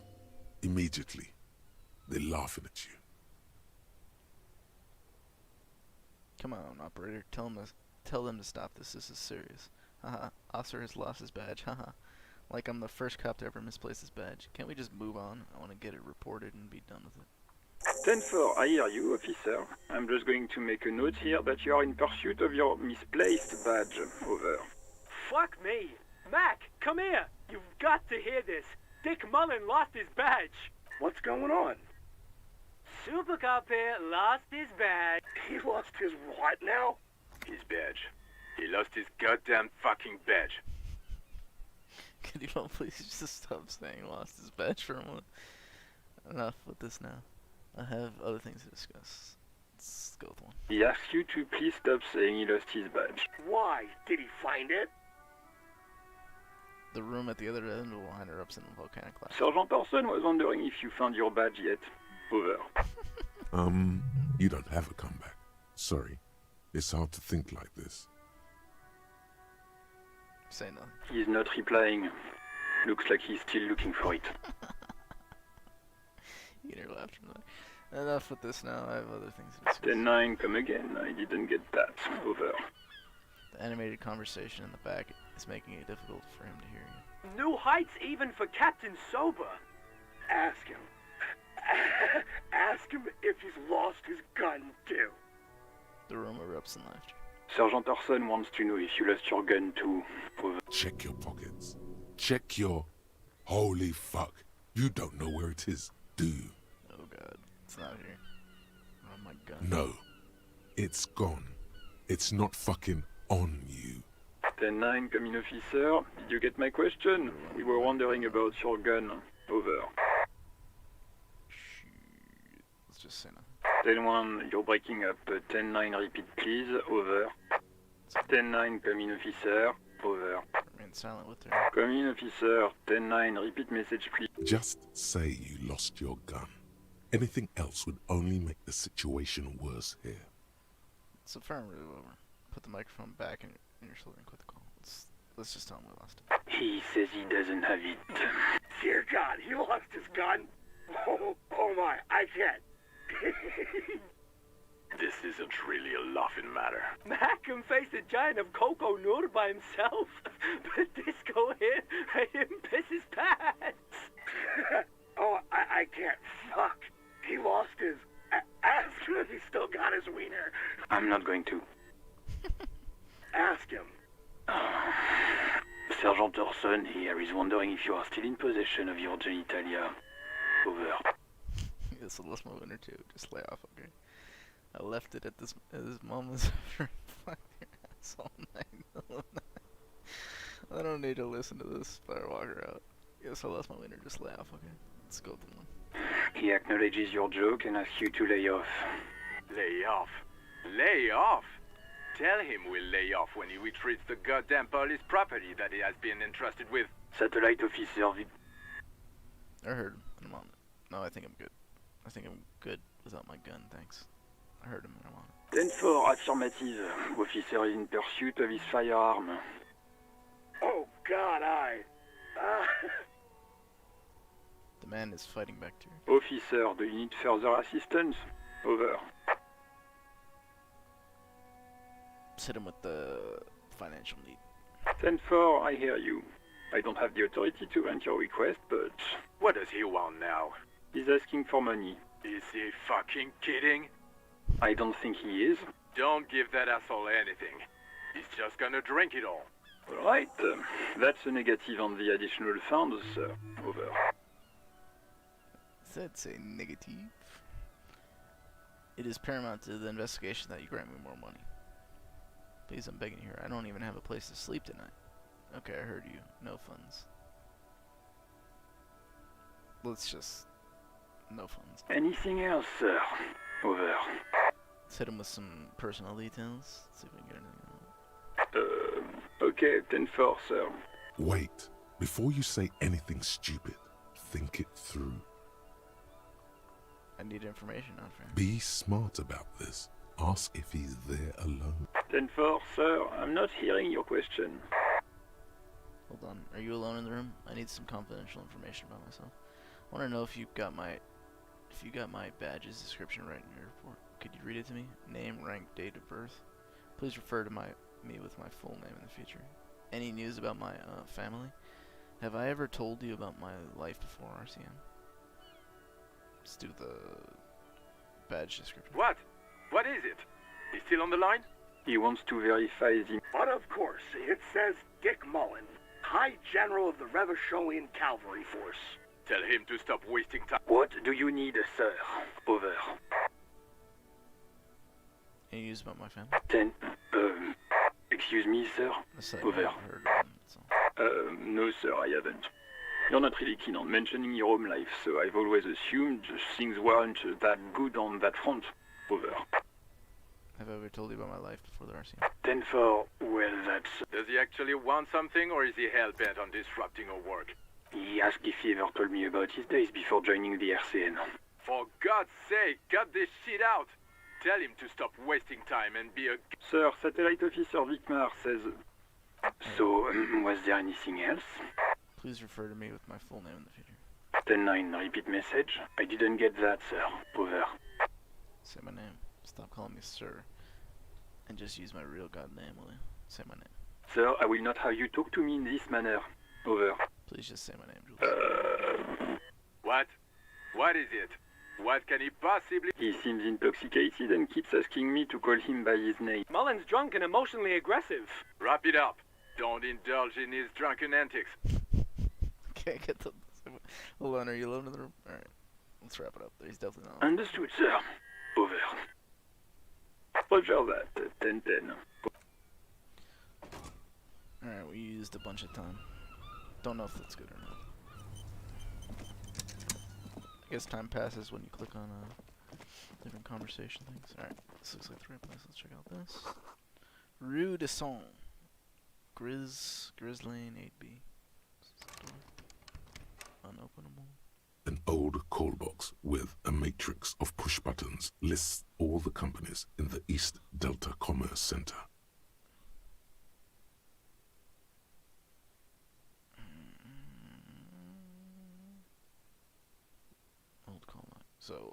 like places you can call, but Silence. No one answers your call. An off-key melody starts playing after you ring the doorbell. Kuno, please stop calling here. Grown-ups don't have time for your stupid games. it's good. No, this is the police. Open the door. Sorry, I was just trying to ring them doorbells. I didn't. Oh, I'm sorry, officer. I thought you were... There's a spot of static that overrides your But words. the doorbell is broken, and the bookstore shouldn't even be on the list anymore. So I can't help you. Please don't call here again. A single beep indicates that the line has gone dead. Might come back here. Let's get more. You should take the body down first, though, at least. You see a set of tire tracks in the brown slush that covers the plaza mosaic. Why am I looking? Cop habit. You look at everything. This isn't case related, you think. What kind of vehicle drove through here? Visual calculus. Reconstruct the movement. Hard to say. Your vision is blurred and you're having difficulty concentrating thanks to your relentless hangover. Try the white check visual calculus. The tire tracks were left here by an unknown event that took place some Start. days ago. Reverse. It's a message, written in the language of burnt rubber. Some of that rubber stuck to the tiles right in front of the whirling in rags. This is point A. The driver started there and then accelerated straight into the fence, left a hole big enough for the Franco-Nigerian cavalry, according to the cafeteria manager. What happened The next? driver proceeded to back out of the yard, barely stopping before hitting the adjacent building, before heading south. Must have been in a hurry. Car drove to the fence? You are correct. This is a rather motor carriage-friendly city. Is this connected to the case? I'm not sure. There are plenty of traffic accidents waiting to happen in Martinez. With the jam right here on the roundabout, I would keep them separate. You could follow the track south. There seems to be a canal there. See where they went. If you find the time. Yeah, let's pull it on the body before any of this.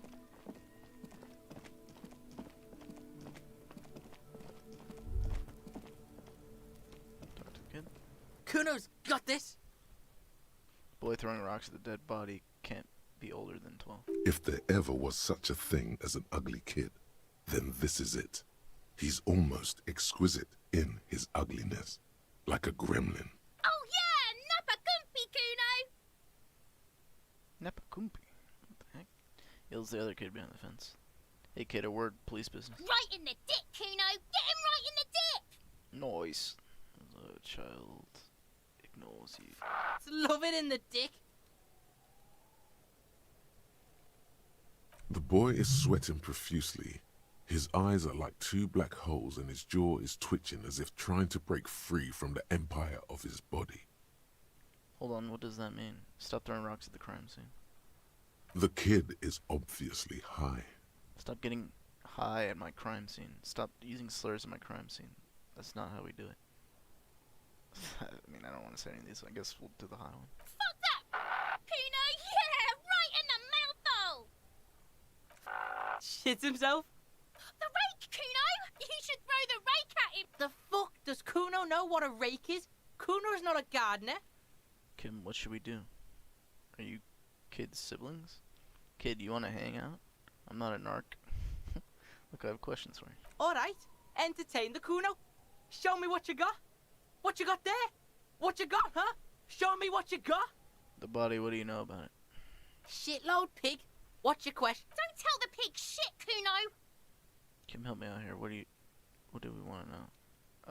Pig's choking! He's totally choking! Let's ask him. If I were to want to waste my time, which I do not, I would ask them who he is, how he got there, and the usual. The usual being, have you seen anything out of the ordinary? Or have you seen anything suspicious? Do you know who he wants? Kuno's fuck imp. Kuno uses the fuck imp for target practice. He's trying to hide the fact that he doesn't know. So you don't know anything.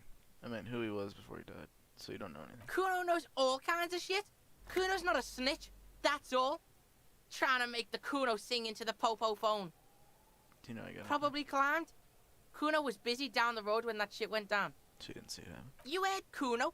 Kuno wasn't even in Martinez. Kuno wasn't in Revachol. Kuno wasn't regional. Okay. Where did you go then? I don't know. Some fucking He looks around trying to come up with something. Mesk or I don't know. Some other place. Night City. Kuno is in fucking Night City. There is no Night City anywhere. That sounds like the name of a city in some pulp science fiction novel.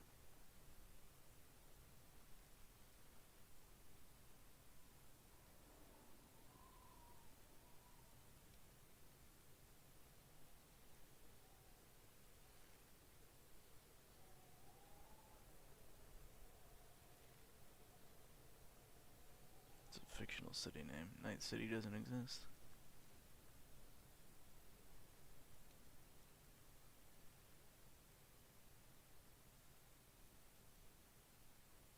Where is Night City? Kuno gives this info out on a need-to-know basis, and you don't need to know.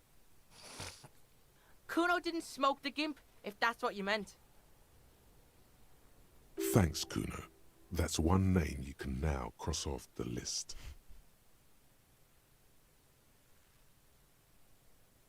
Have you seen anyone suspicious? Just a couple of pigs sniffing around in the dirt.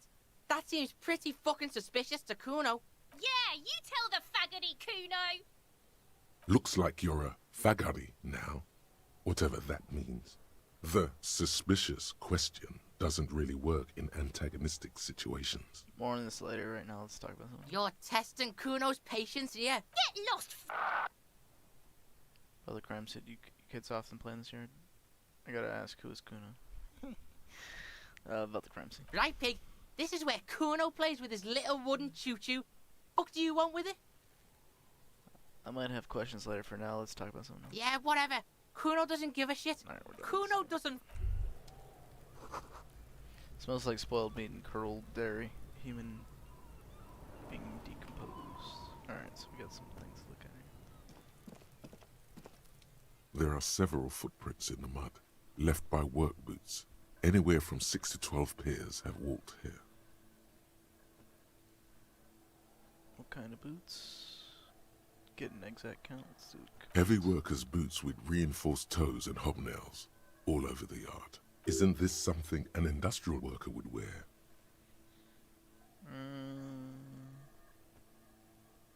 Lieutenant Worker's boot tracks. Point to them. Noted. Lieutenant takes out his little notebook. Let's do the visual countdown. Maybe more than 12. No. 8 pairs of boots have shuffled back and forth in the mud. Go over them one by one. 1. Standard work boot. Steel reinforced toes. Number 46. Number 46. I don't know what you mean by that. 2. Standard work boot. Steel reinforced toes. Number 44. 3. Hobnailed work boot. Steel reinforced toes. Number 43. I don't know what these numbers mean. 4. Standard work boot. Number 45 or 46. Maybe these are like measurements, like European measurements.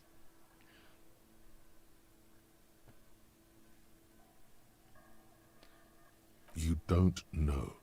It's a miracle you can tell the prints apart as it is. The cold must have preserved them. 5. Another standard work boot. Steel reinforced toes. Number 44. 6. An aberration.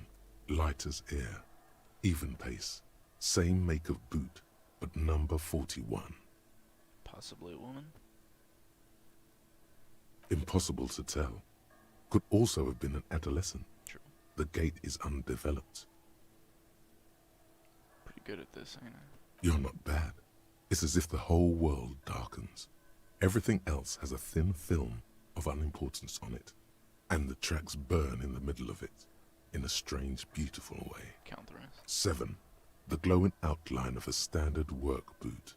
Number 46. But the imprints are twice as deep as the others.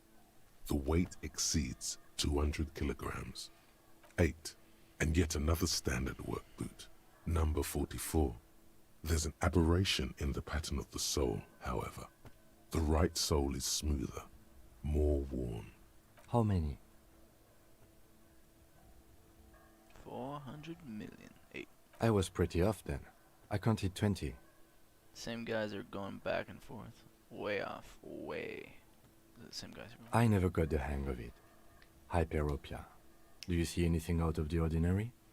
Light step number 41. Number 41 shoe. A woman? Or a kid? I don't think there's any way to be sure. Understood. Anything else? A heavy one, 200 kilograms. 200? Could it be the combined weight of two people, one carrying the other who's tied up? Let's say a heavily built worker carrying a similarly built, soon-to-be-dead man. Possibly. He might be right. 200 kilograms of living weight is unlikely. One of them was carrying him over. Maybe it was a giant. Could have been an extremely obese person. Let's go, one of them was carrying him. Possibly, yes.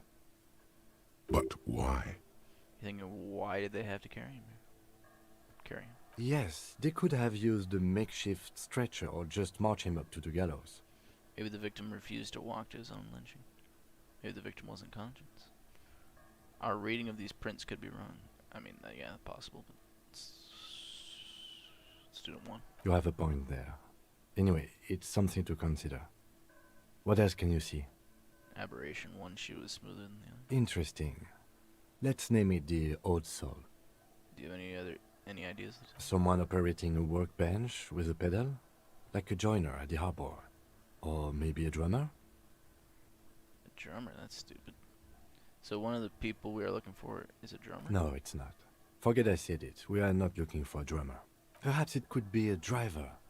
A driver would wear out the right shoe before the left. The accelerator is on the right. I was actually thinking the exact same thing. Interesting. If only I had come up with that idea. Not that. We should keep our eyes open around the traffic jam. See whether anyone strikes out as a potential suspect. Seems prudent, no?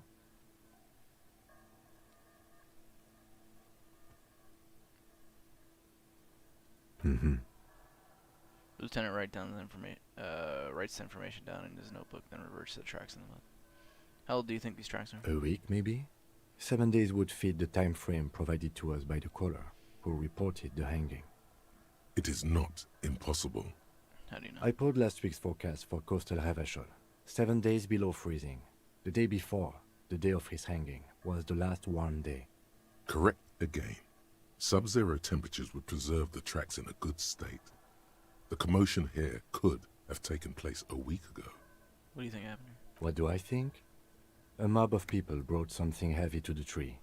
One of them was carrying the victim. They shuffled around, especially under the tree. Then, after hoisting him up, they stood in a semicircle facing his direction.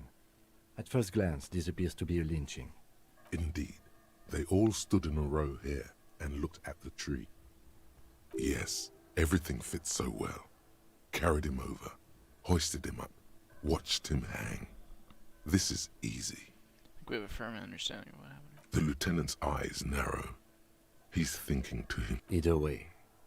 What else? We've been through all of it. Leave.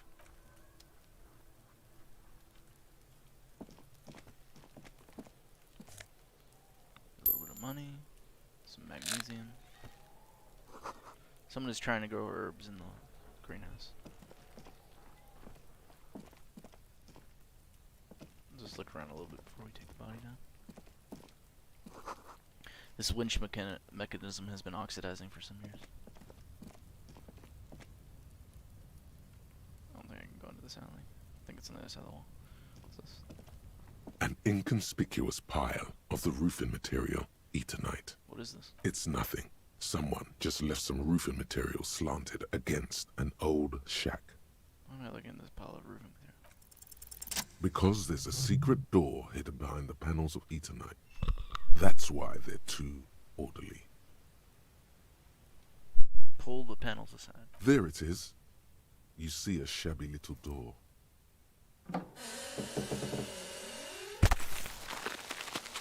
Alright, let's take the body down before we go this room. What is this then? A tool shed? We want to work at that, but kid's ladder's rickety, but still fine. Alright, so The corpse looks at you with bulging white eyes. The face around them does not look human. It's swollen and ready to burst. His lips are fish-like, and his tongue like a ball gag in his mouth. You seem to be holding your breath. A cargo belt twists his neck at an unnatural angle. The body below appears stiff.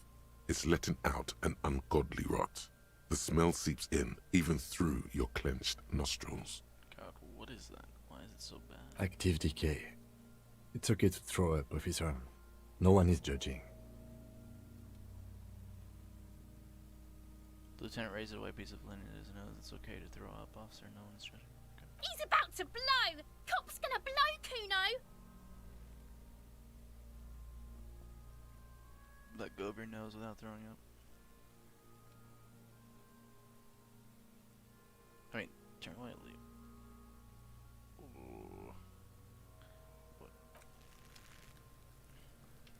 Wait, do I just throw up and... There he still is, looking right. The smell is repulsive. It pushes in from your mouth, more instant and more familiar than anything you'd expected. More fever than odor. It fills your mind, flushing you from within. Try it one.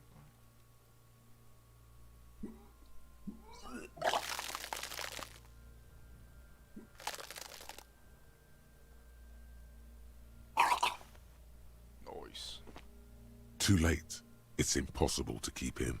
Your body curls and pushes it out, burst by burst, until a pool of vomit lies under your feet, and your throat stings from the stomach acid. I'm sorry. It's okay. Happens to everyone. Keep it. Thanks, wipe your mouth. The hangover is clearly making this worse for you. You could use some ammonia to clear your head. You think ammonia would help? Okay, where do we get ammonia from? It's one. If you can handle the headache. Some officers use it to deal with cadaverine odor. But not you. I can't handle the headache. It's more likely he can handle the smell, unlike you. Okay, where do we get ammonia from? That young woman, the gardener, mentioned she used salts for the smell. If she doesn't have any, there might be some in the fridge store nearby. Acquiring ammonia will provide a modifier to the white check. Modifiers make checks easier and allow you to retry them.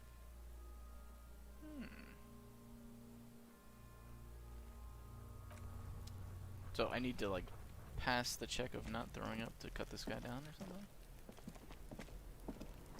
Let's talk to him. Yes? Tell me about the case. I think you should know that I can't remember anything. I want to talk to you, to talk about you. You seem to be falling. I think you should know that I don't remember anything. No response. He's having trouble processing it, believing it even. I feel like I must repeat this. I don't remember anything. There was heavy drinking involved. Have you tried concentrating on something other than your personal affairs? There is a sudden, harsh edge to his voice, like he's tired of hearing about your personal affairs. What's wrong with personal affairs? So what should I concentrate on? But I'm completely lacking in basic information about even this organization we're in. Can you help me? I'm afraid this is a medical situation. Move on. Fine, let it be. Focus on other people's troubles, not your own. That is a relief. Okay, forget it. A moment passes. What do you want to know? Literally anything about it. I can't remember a single Maybe you can tell me what you do know, to help me narrow it down a bit. A young woman told me a mercenary's been hanged, that's all. Then you are not that far behind, actually. Do you want me to brief you? Brief, yes, that sounds good. 3 days ago, the RCM Emergencies Desk received a report about a security guard who was found hanged in Martinez. An anonymous caller said there was a dead body behind the Whirling in Rags hostel cafeteria. The cadaver had been there for 4 days. No one had come to investigate. During that time, the victim had been stripped of his belongings. The caller did not identify him, but used the word lynching. There is an ongoing labor dispute between the local dock workers and the logistics company Wild Pines. I was told we should approach the death as part of this dispute. Wait, does the briefing say who the victim was? Why didn't we know anything about the caller? They didn't identify themselves in any way. The tone was muffled using a device of some sort. The desk could identify neither the caller's age nor sex. Why hide themselves? There's a strong prejudice against involving the RCM in what's seen as union matters. The dock workers' union is the de facto police in Martinez. Now it appears they've started executing too. We cannot allow that. Hold on. And the RCMA is... That's us, the Revachol Citizens Militia. We're the police in this city. The RCM, or the Revachol Citizen Militia, is the police force you and him are part of. A self-organized peace corps of the occupied city of Revachol. The RCM operates within a legal twilight, yet its authority is rarely questioned. It's super useful to know this. Like, when you say militia, they're usually used for fighting. Wonder if we're also used for fighting and not just police business. Of course, yes, I understand everything now. Let me just make this perfectly clear. Our job here is to find the killer. I still don't understand anything. Let's do it. That's right. Can we go over the preliminary info again? Would you say this is a mysterious case? If we're from different precincts, why are we on the same case? Actually, I have all. Let's do the precincts. I'm afraid you and I are pawns in a pissing competition. What do you mean? You don't know? I assumed you were in on it. I don't remember being in on anything. You know what I'm in on? Retrograde amnesia. I don't remember. That's good. Better still than an imbecilic cop-off. Cop-off? It's just stupidity. We shouldn't waste any more time on it. If you want my take, ask me after we've inspected the victim. You should tell me now. This seems relevant. Later. Was there anything else you wanted to know about the case? Good. I want to talk about you. Me? Yes, you. I don't see how my life is pertinent to the investigation. We'll work better together if we have more rapport. That's a fair point. All right, for the good of the investigation, what do you want to know? You're wearing glasses. That's correct. You feel a slight urge to put the lieutenant down for this, but you can't quite muster enough testosterone. No, I don't. Huh? Glasses are cool, I guess. Are they? They are mostly just cumbersome. You could use a good, normal pair yourself. You don't look like other people around here. That's because I'm half Seolite, or quarter. My father's father was from Seoul. So was my grandmother, but from my mother's side. It's not an interesting topic.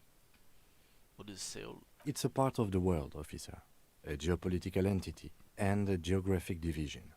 I told you it wouldn't be interesting. Seoul is a protectionist, isolationist, pan-Isolari state west of the Insulindian Isola. Actually, it's quite interesting. Some would even say mysterious. Okay, I guess it's not interesting then. You're only making it sound interesting. I still want to know more about Seoul. You're barking up the wrong tree. I don't speak a word of Seolite. I've never met either one of my grandparents, and I've never been to Seoul. I'm a regular Revacholier. Tell me a secret about yourself. Do you ever talk with yourself? Alright, let's do the secret. No.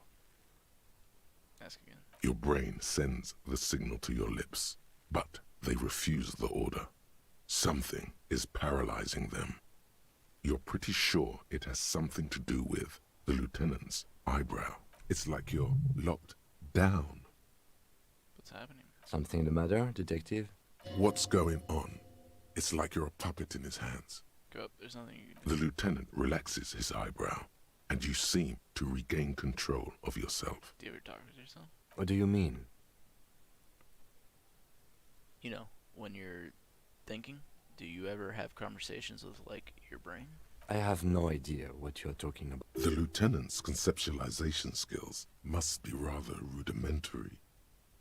So how do you tap the side of your head? So you're saying your brain never just chimes in with advice or warnings or anything? I can't say that it does, no. When I need to think, I just use my notebook. The lieutenant produces his small blue notebook and idly thumbs through a few pages. We all have our different mediums. His is written. You're super lucid, yet psychedelic. You don't need office supplies to connect to your nervous system. You're special. That's all for now. Good. Let's change the subject. Alright, so we need to pull down this guy. What is this? Garbage can. Letter R wears a crown on the ribbon below. A light above descending.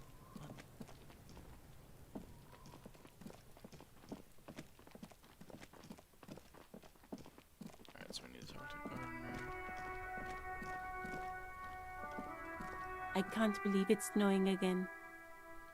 It felt like springtime just a few days ago. Do you still have your salts? I think I could use them. Sure. I'm done with them. She takes a small capsule out of her breast pocket and hands it. Go easy on that stuff. It gave me a terrible headache. Alright, let's see how I use this stuff.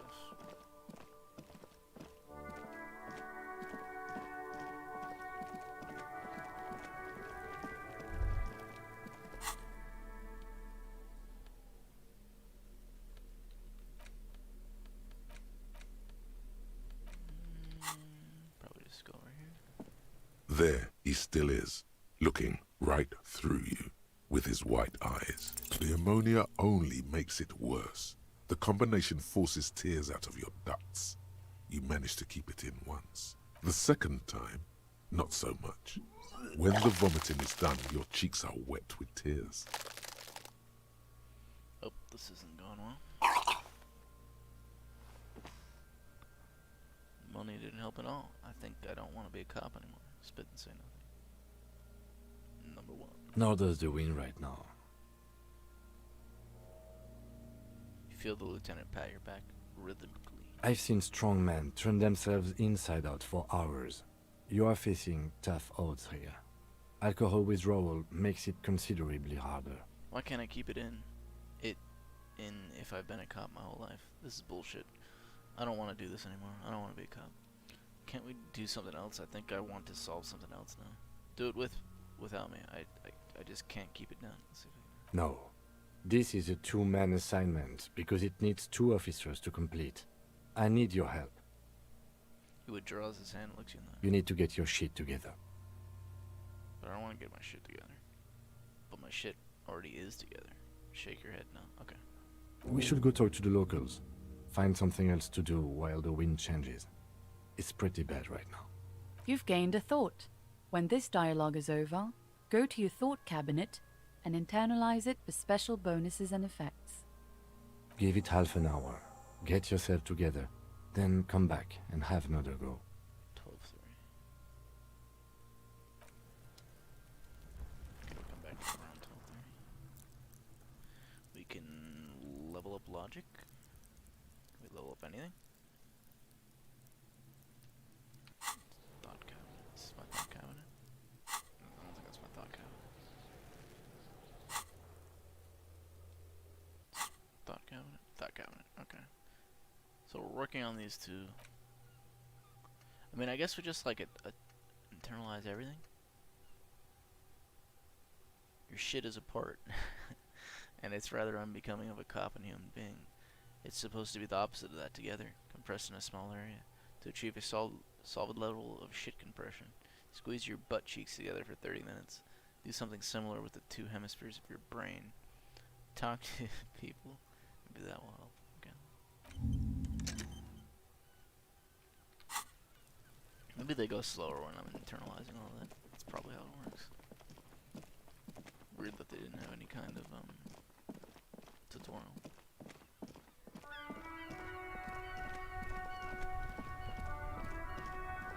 Who this? I am a gander and a hunter and a gatherer. Feel like a traveler. The man mutters to himself, accenting the beats as he goes. A simple little cadence. He seems to be making it up as he goes. Keep listening. From another planet. Hey there. What's going on here? It's the jam, my man. Motion's still just the sprawl of lorries in a sweeping gesture. With a sweeping gesture. It's a traffic jam for the ages. Harbor gates up the street are shut tight. No explanation given. Workers on strike, scabs agitating, an all-around clusterfuck. Meanwhile, we're all stuck here in long-haul limbo for days upon days upon days. Upon days. Limbo, huh? So that's where I am. Yeah, exactly. It's official. He too agrees. This is the antechamber of the afterlife. So how long have you been? Feels like forever. Like I was born on this here roundabout and this was all I ever knew. Just me and the metal and the tires, the oil and the fumes of mazout. Extravagantly phrased, but I can roll with it. I don't quite understand what you just said. Could you say it again, only a little less plotting?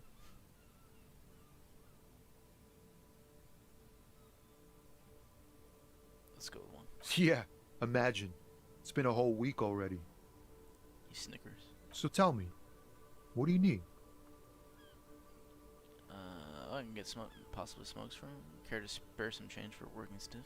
Tell me more about this strike. Know anything about the dead man, the one hanging behind the hostel point?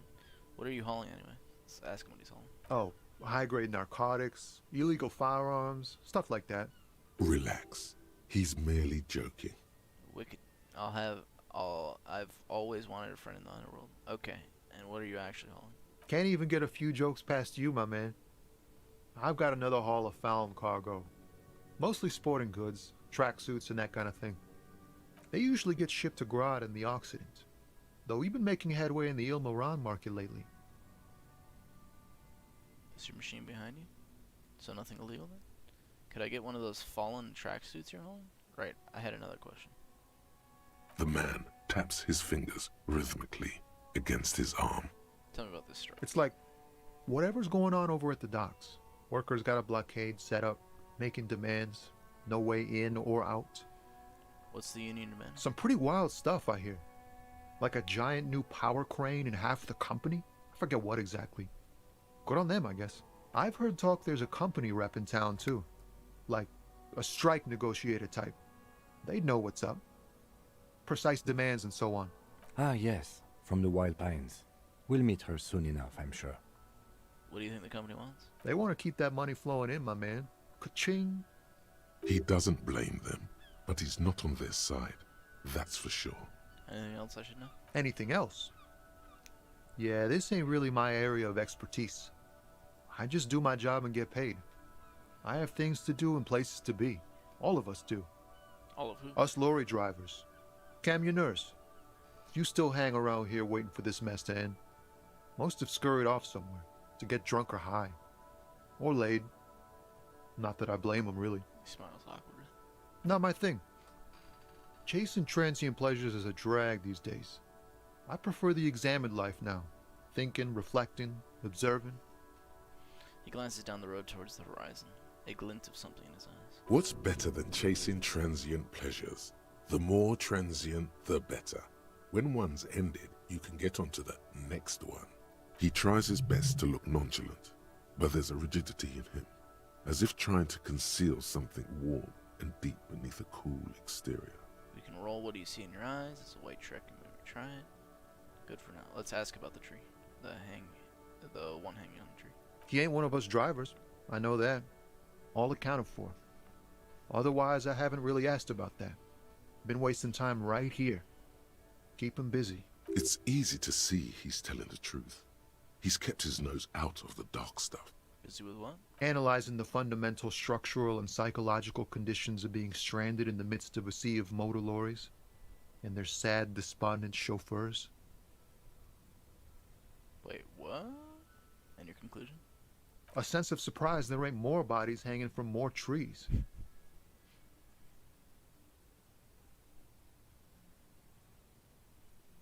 Alright, let's roll the 8. Ease into it. Don't go too far. This seems like a personal matter. Man, you look sad. What's going on with you? Hey, Tommy, spill the beans. What's troubling you? My man, I want to know about your soul.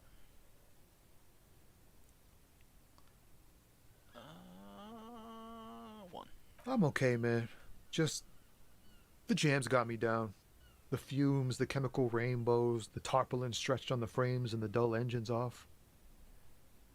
The man recedes into his days of words. Maybe the full-on, direct approach wasn't correct. Damn, it's tricky business looking into someone's eyes and not doing it wrong. I'm good for now. Good talk. Don't be a stranger. Gives a salute with 2 fingers.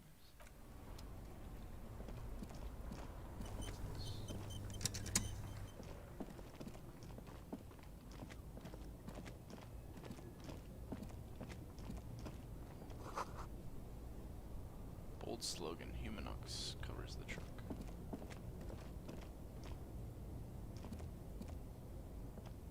An old monument stands in the middle of the traffic island, pointing toward the sea.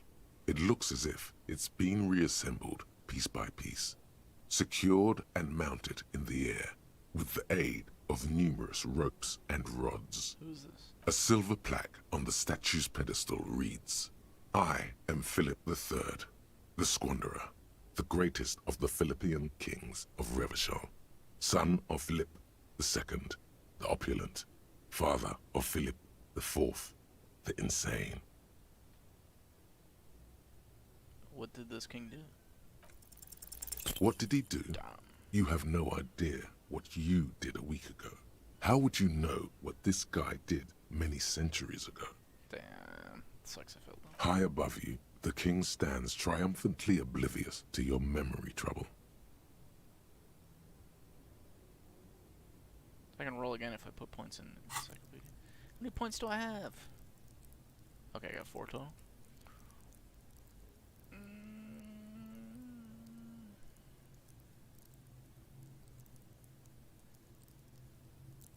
I like trivia. We're gonna put 1 in it.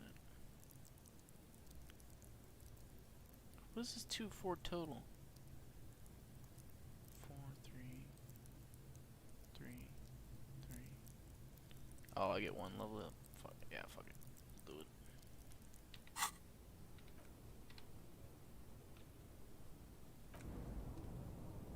An old monument stands, and even by the standards of the Philippian kings, old sumptuous Philip was known well. He blew through the whole national treasury, starting the decline of one of the penultimate century's greatest superpowers, the suzerain of Revachol. Even by the standards, sorry, I skipped the beginning of it. Even by the standards of the Philippian kings, old sumptuous Philip was known for his profligacy. Well, he blew through the whole national treasury, starting the decline of one of the penultimate century's greatest superpowers, the suzerain of Revachol. His own maladministration foreshadowed the fall of the monarchy. During the anti-centennial revolution, an end to his family line and the monarchy on the Insulindian Isola. How did he manage to blow through the entire national treasury? Fair enough, I have other questions. How did he do it? Stories have it that he had his bedroom converted into a treasure chamber, where he stored unfathomable wealth. Krugerrands, bars of gold, ornate weaponry, armor, and various chalices. He called it the Sol Auron. It was obscene. There were whispers he slept on a huge pile of gold-dipped feathers, like some obese dragon, instead of a bed, like a normal person. I'd like to sip on gold, hustler style. The king is the king, and he can do anything. Wait, really? There's no way that's true. A deplorable farce. No wonder everything went to shit. Wait, really? Let's do 3. But wait, you haven't even heard about his fabled cocaine addiction. The what now? You see, old Philippe wasn't just good at squandering the national treasury on gold and ceremonial weaponry, he was also a prodigious snorter of nose candy. Not just any nose candy, though. We're talking Royal Philippian Blow, allegedly twice as potent as the stuff you find nowadays, and purple. Philippian cocaine was purple. Okay, what is nose candy? This is a lot to process. So he was addicted to nose candy, a bloated druggie. Okay, where is he buried now? 3. That's what the revolutionaries said 150 years later, right before they emptied out the royal mausoleum and dumped His Majesty's mortal remains in the Interlindian Bay. Let's ask what knows Kenny is. I mean, if it's cocaine, I know what it is. Cocaine. Yeah. This is a lot to process. His Majesty's courtiers said it helped him connect with the higher realms. Okay, where is he buried? Beneath the cold waters of the Interlindian Bay, thrown there by the revolutionaries after they cleaned out the royal mausoleum. What happened to the statue? The original was blown apart by communards, then further damaged during the landing of the coalition's airships during the turn-of-the-century revolution, when Martinez was leveled. Most historians think the coalition's hasty landing may have ultimately saved the statue.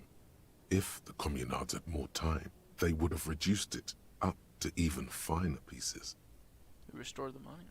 Some years ago, a group of liberal, artistically inclined individuals, designers mostly, thought it would be ironic to restore the statue of the most wasteful ruler of Revachol in the poorest part of the city.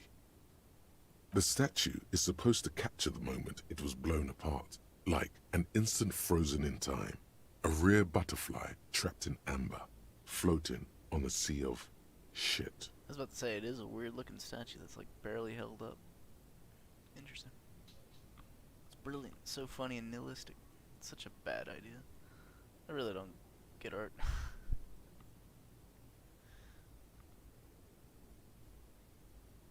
I guess 3. Neither do people in Martinez. The statue has proved to be controversial in a neighborhood mostly populated by the left-leaning working class. Philip III, the squanderer, however, with his bronze face up in the air, doesn't seem concerned about what the hoi polloi think of him in death. Not that he ever did in life either. Interesting stuff. Hey, wife beater. White tank top. Physical instrument.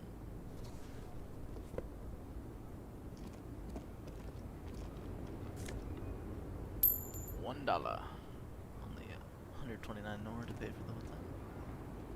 What's this? The small, wrinkled woman does not greet you. She nods along to something on her radio. A photograph is clutched in her hands, and there is a warm smile on her face. The photo, an ambrotype from the turn of the century, as golden as her smile. Snap your fingers in front of her face. Excuse me, ma'am, I'd like to ask some questions.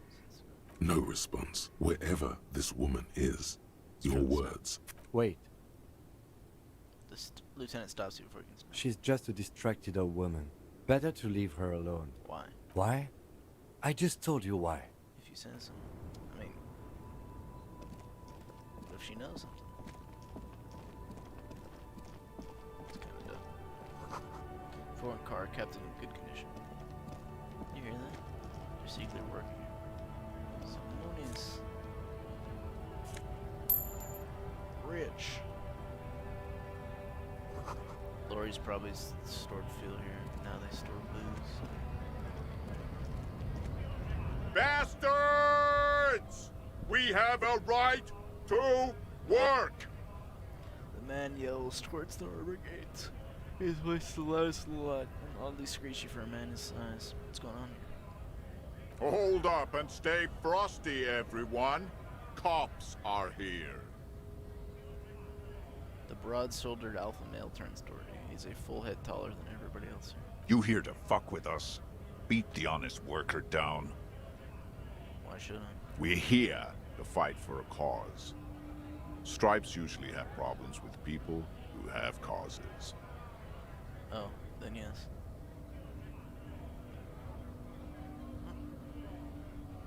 I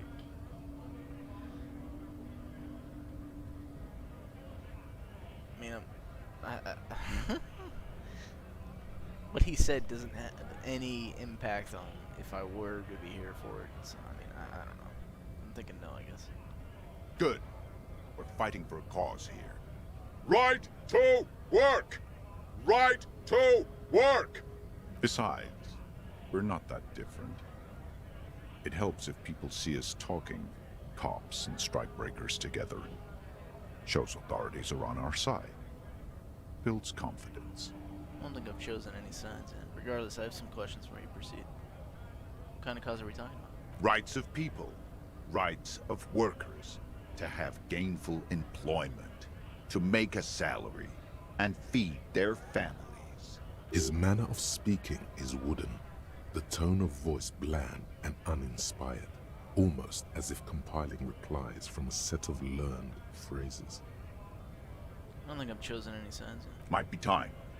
Don't let the fat bastards tread on you. Cops tend to side with the higher-ups, but you're essentially still workers.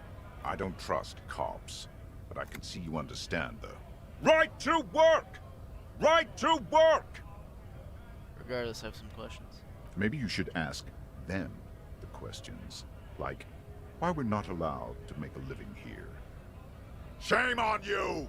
We have families to feed, you piece of shit. So do we, Scott. The loitering man hollers in return. I want to get into the harbor too. What is this? What is a strike? Who are all these strike breakers? Look around. What exactly is your goal here? We were promised work. We'd be in there, working, if the bastards hadn't shut the gates. And you're unable to breach the entrance? Okay, I wanted to discuss something. The physically impressive man tower has turned his attention back to the gates. He ignores your presence. Let's ask what a strike is. All right. When a bunch of ungrateful, lazy cockroaches can't get their act together, decide to block honest work for other people.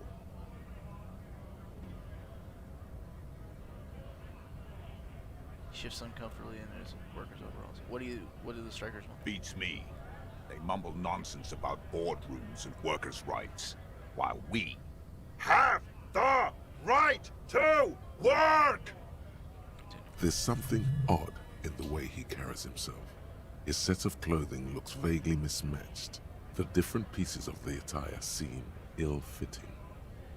Ill-fitting? What does that mean? His shirt is far too small and an unpleasantly tight fit, while the overalls, held up by a belt, seem to fit a man with much more corpulence. You wearing new clothes? He ignores your question, choosing instead to turn to the emaciated workers, raising both fists in the air. The clothes are obviously not his. Silence is the answer. There's something off here, but he won't say what. I want to get in the harbor too. Who are all these strike breakers? Look around. Honest men and women with rights to work, to be useful, not toys for corporate interests. Man runs a hand through his steadily graying military haircut. We came here to help the harbor run smoothly in time of crisis. If union fucks don't want work, they ought to let in those who do want work. I have a question. Why do all these men follow your leadership? You think they follow because I'm big and loud? No. They follow the rules of the market, the rules of the economy, because they were given a job to do! You've been talking to him for quite a while now. Something is off with this guy. Ask him where he's from. Okay, I gotta ask, where exactly are you from? What's it to you? Deep set suspicion drips from every syllable. Curiosity, going to figure out this strike mess. Routine part of the investigation. I thought you looked real familiar for a second. Let's do one. Big mess, caused by union greed. But I only fight for the rights of people. Alright, got that. I'm interested in your background. We're all workers, right? Workers stick together. Came from the eminent domain, in Jamrock. Backgrounds in odd jobs, heavy lifting, cargo hauling, bouncer work. I know the drill. Bouncer where? I frequent a lot of bars. Maybe it's one I know. Worked at Territorial. Ring a bell? Not right now, but I might have been there. I don't really remember things well. Uh-huh. It was a long time ago. I want to get to the harbor too. Have fun. Union shits are on full strike. Don't think they're going to let you through the gates. I'm trying to meet their fat boss. I'm interviewing people about a murder that took place here, behind the hostel cafeteria. This is an official matter, not to be discussed without I know nothing about a murder. His reply is snappy and terse. Absolutely nothing. Wouldn't put it past these harbor bugs.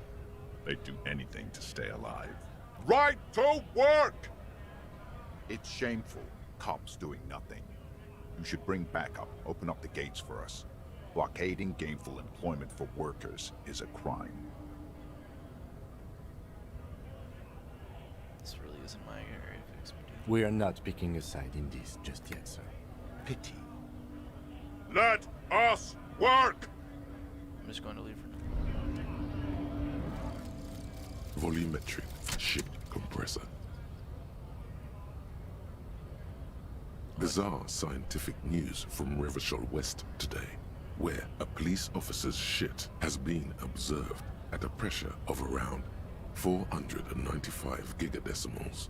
These metallic hydrogen levels of shit togetherness were thought to exist only at the center of collapsing stars, not law officials. It remains to be seen how long the shit singularity lasts. Alright, we've gotten our shit together.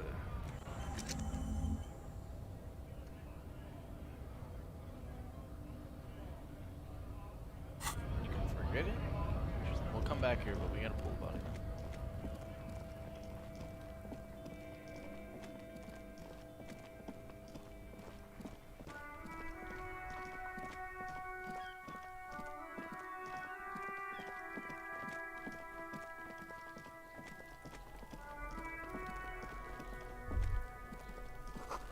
A letter for kids that wouldn't hold weight.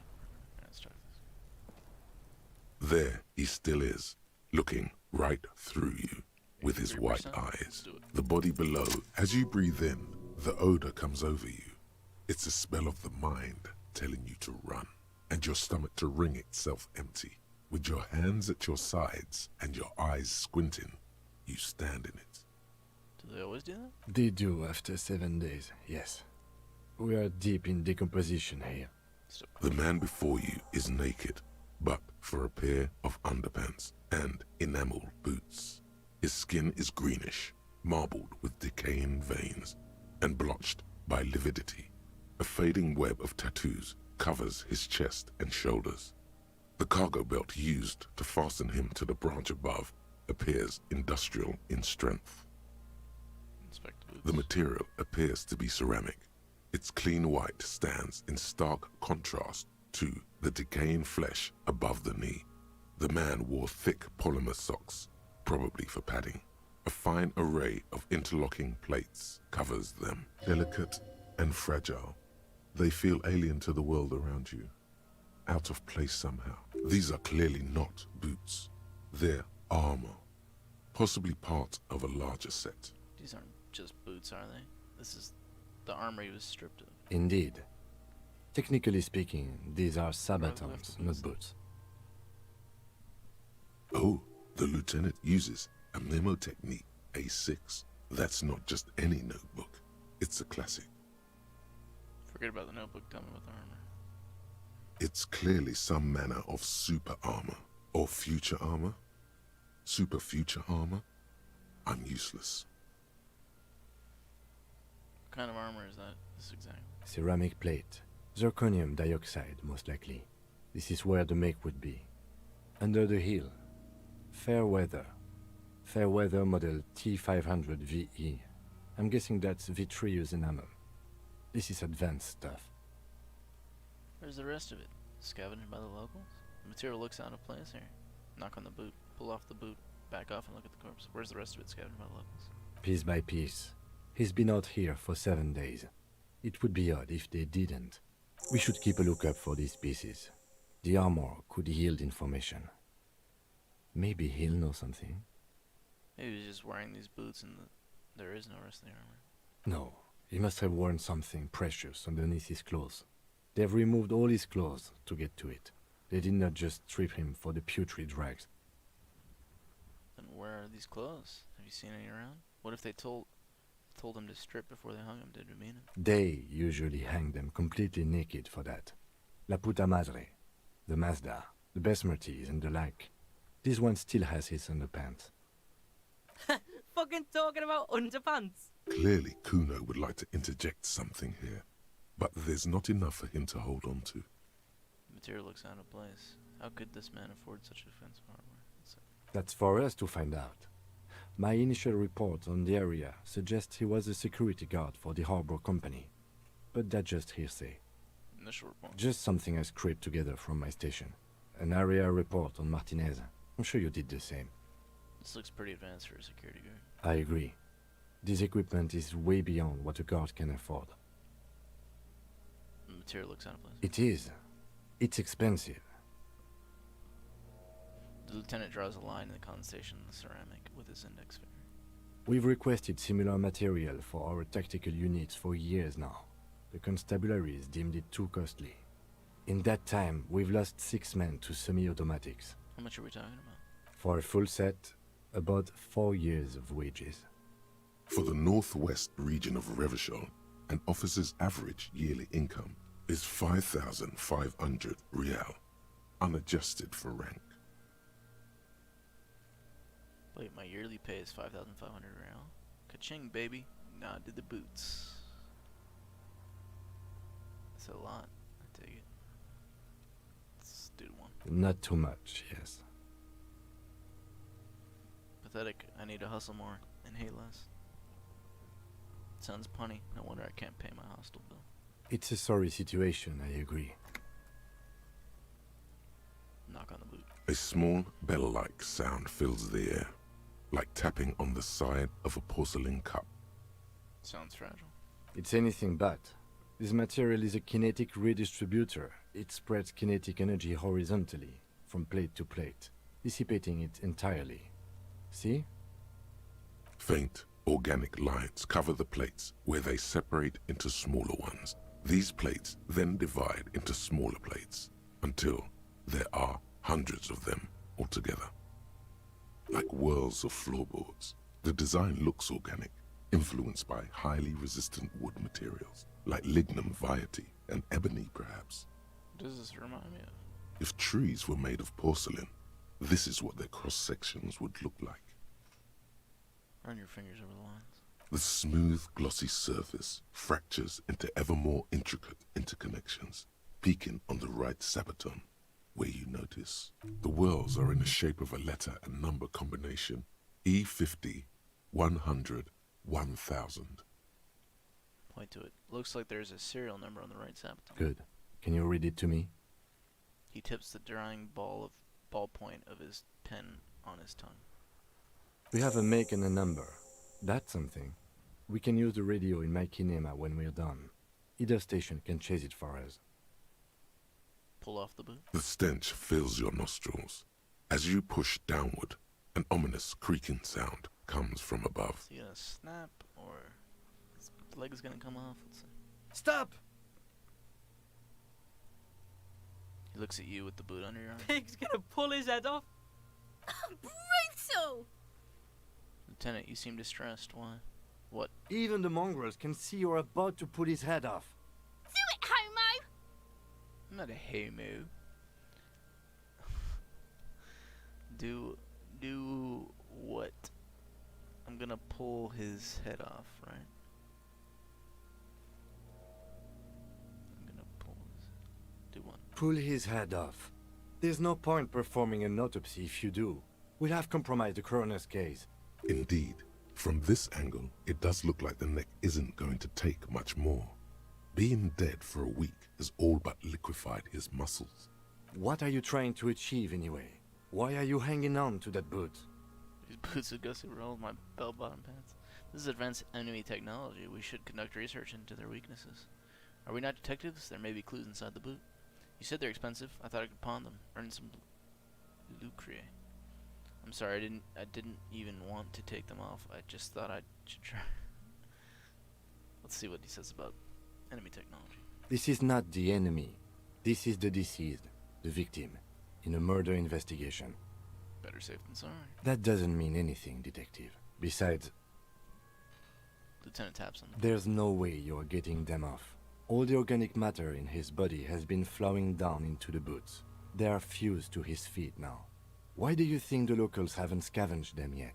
You're sure there's a way to peel them off, but first the body needs to be down. And second, it would probably be better if the lieutenant wasn't around. Steal the man's boots? Well, that would be dishonorable. No, sounds like a plan. The anticipation makes you crack your fingers. Feels nice. Nice and cracky. What's going to happen to the boots then? Processing will take care of them. With the situation in the morgue, it will yield nothing. But we must pick our fights. Should we continue? Yeah, they're not gonna get shit from it. We're gonna take the boots. Sounds like there's a lot of corruption anyways. The cadaver slowly twists on the cargo belt, his torso covered in tattoos, and extremities blotched pink and blue. Inspect the belt. The hangman's knot is pulled tight by the weight of the corpse below. Yellow, hard-edged polyester cuts into his neck. Above, a sliding buckle ties the belt to the branch. This is a steel-reinforced cargo lashing belt, big brother of the regular cargo belt. It's used for tying cargo under 6-rotor airships. Don't ask me how I know, but this is a lashing belt used for airlifting cargo. Airlifting? I thought it was used on lorries for strapping cargo to them. Apparently this is the reinforced kind for air transport. My brain tells me so. Then again, what do I know? I don't even know what an airship is. Let's go with one. The local harbor uses 6 rotors to shuffle containers around. I get the sense they use whatever was on hand, without paying much attention to not incriminating themselves. Assuming dock workers from the harbor did it? They sure wanted him to stay up there. The rope is reinforced with steel wiring. How did they even get him up there? Back off and look at the corpse. 3. A noose is one of those things that's easier to use one way around. He points to the buckle tying the belt to the branch. Did they climb up using the kid's ladder? Point to the one at the side of the tree. That ladder can't carry a grown man. I didn't see any splintering either, did you? I think they lassoed the branch, then pulled on the belt to close the buckle. He makes a pulling motion. Could be. The shape of the branch supports the theory. We're assuming dock workers from the harbor did it? I'm still approaching this as a lynching, yes. Motivated by the ongoing strike. You? He politely raises an eyebrow. You? So the strike's been going on for 7 days, at least? I guess. Makes sense. Believably mundane. I feel like it was something else. Don't ask me. I'm just lumbering from one moment to the next. 3. We all are. This Covers belt his worries me. nose.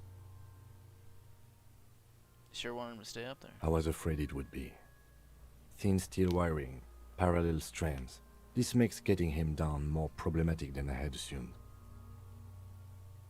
The cadaver hangs from the cargo belt, limbs limp and torso covered in tattoos. Inspect the tattoos. An intricate web of blue lines stretches across the torso, from the right shoulder to the solar plexus.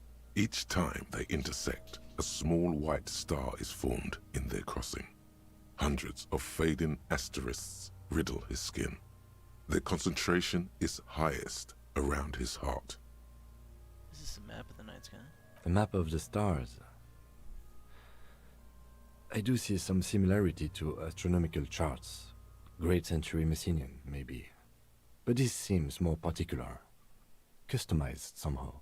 As if someone left out most of the night sky, filtering it through personal choice. The principle of this filter remains unknown to you. The thought dissipates, and you feel as though you were only half right. I'm missing something here. So am I.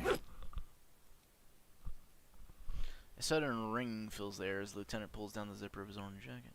He takes a thin piece of milled aluminium from his coat pocket and pulls it open.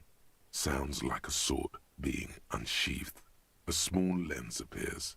Some sort of camera. What's that? A Trigat Sunshine. Mini. Trigat is the world's leading manufacturer of intercommunication devices, primarily projectors. The camera before you looks familiar somehow. Shit, Kuno! What the fuck fuck is that? An instant color camera. He produces two metal capped ampules and clicks them into place on the side of the apparatus. A thin slot shines there. I have only 2 ampoules, so nobody move. I don't want to waste one. He points the camera at the corpse, peering into it, the lens needing adjusting then. A sound, a shrill flash, followed by the breaking of a small ampoule of glass. You see streams of color pour onto the thick, glossy piece of paper, rolling out. In case we need it.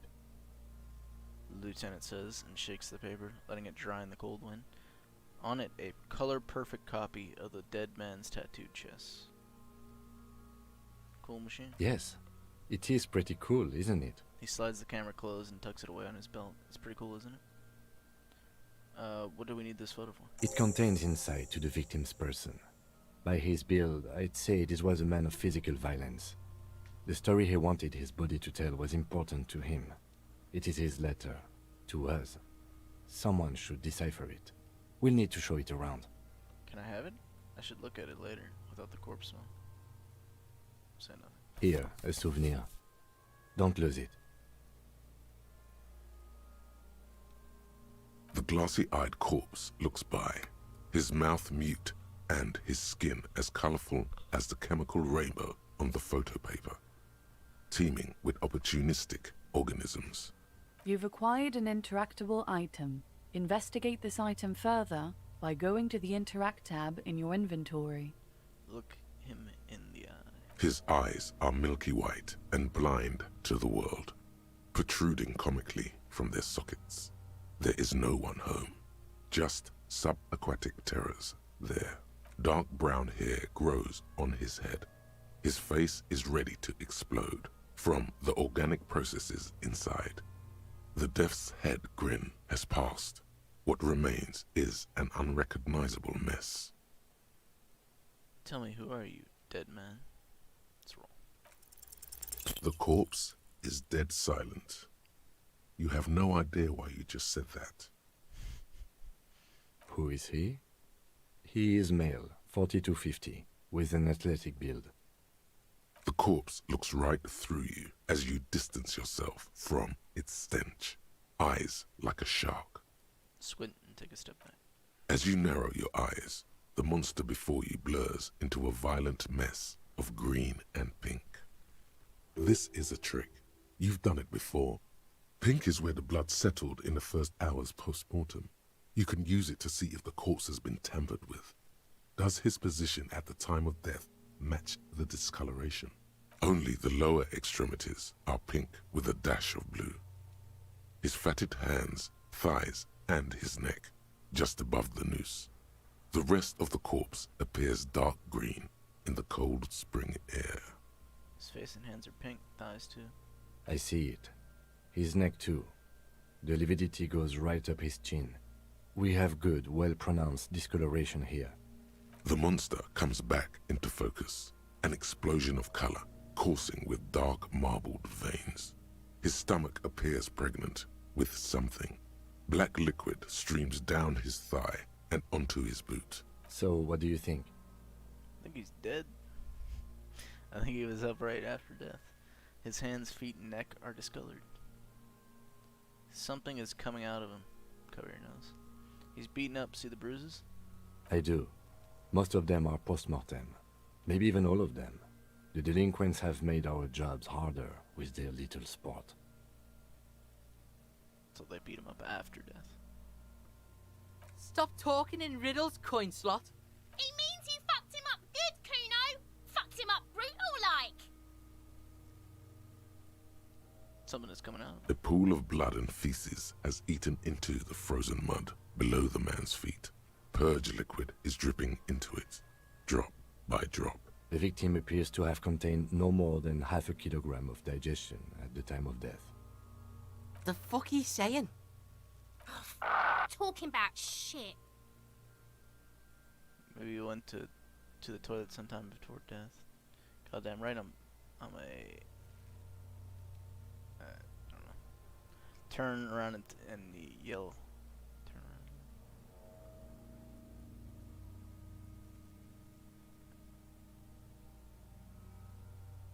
got lucky. I don't know. Did we? I don't feel lucky.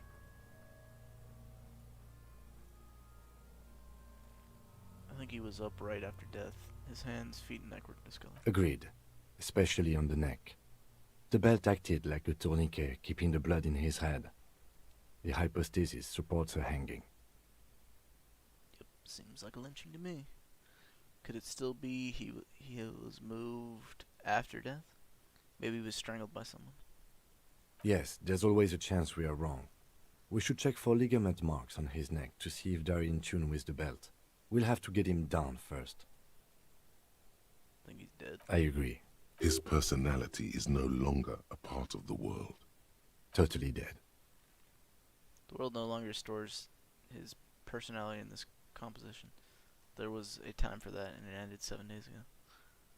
No, better not to say that. Too heavy. What? Oh. Totally.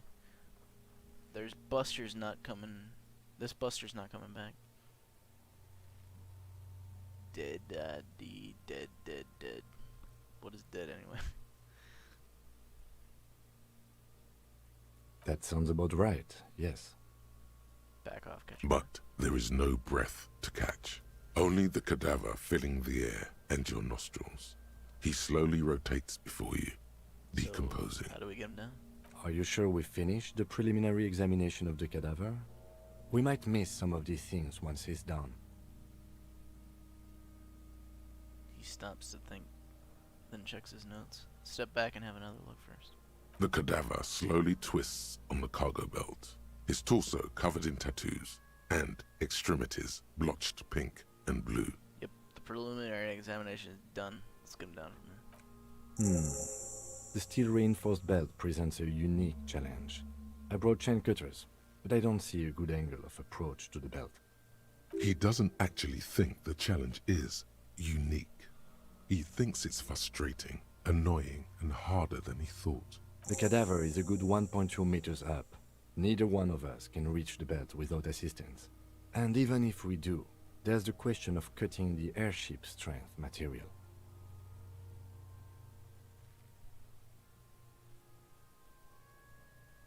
Can someone else do it? We could saw the branch. Seems like a lot of hassle. Let's not do it. Maybe we can shoot him down.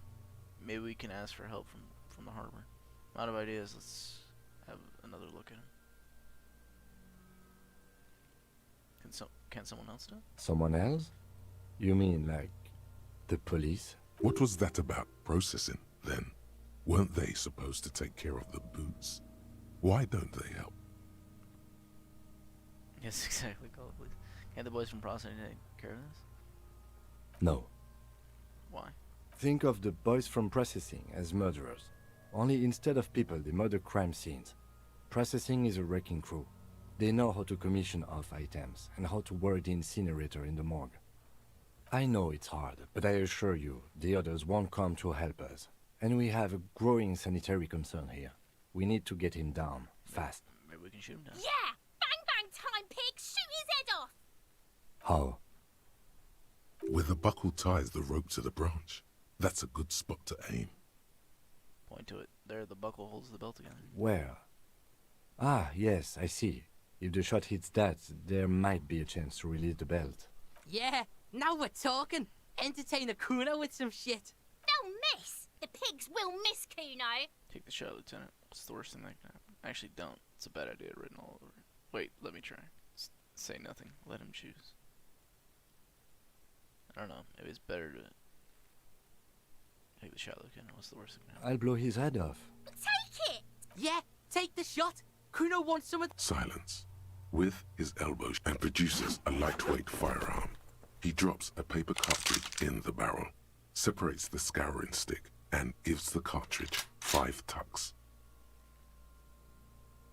That's a Kiel A9090 Armistice, mass-produced muzzle loader, ascetic, frugal, one of the most common firearms in the world. Muzzle loader, jeez. He then steps back and assumes the fellow's death position, taking aim.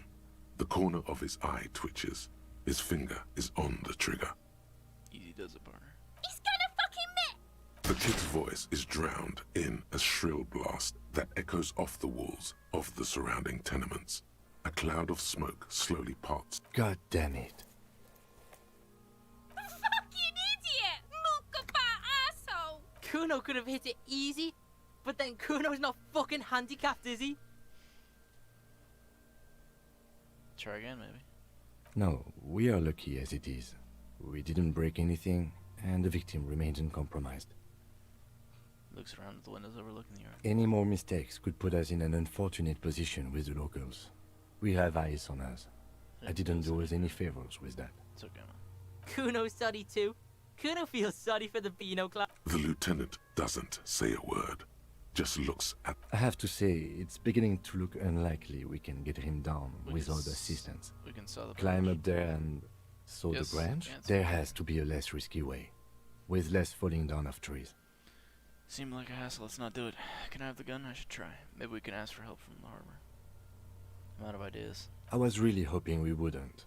The Union appeared to be suspect in this case. It seems like a dangerous route to go down. Yeah, wait. Let's reconsider. But what other options?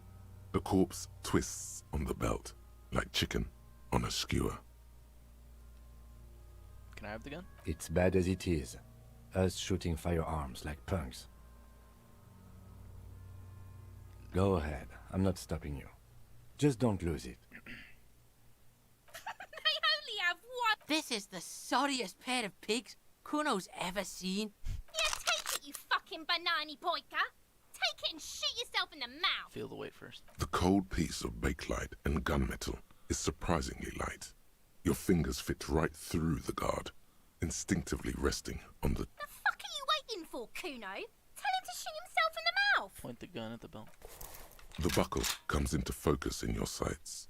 You stand with your feet planted firmly in the ground and your left hand supporting your gun arm. Why don't you just shoot yourself in your mouth? At least you won't miss.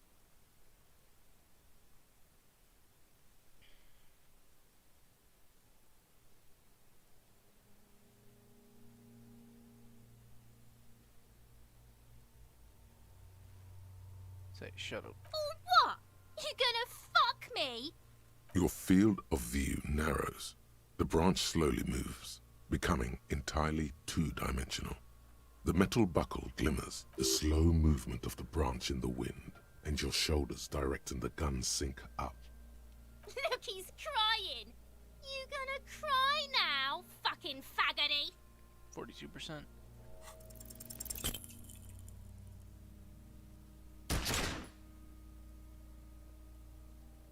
A plume of smoke erupts from the barrel. Your hand goes numb from the explosion.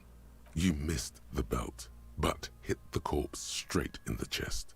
Bits of ribcage protrude from the skin. No blood, only a murky sludge dripping down his belly. The sudden stink makes your eyes water.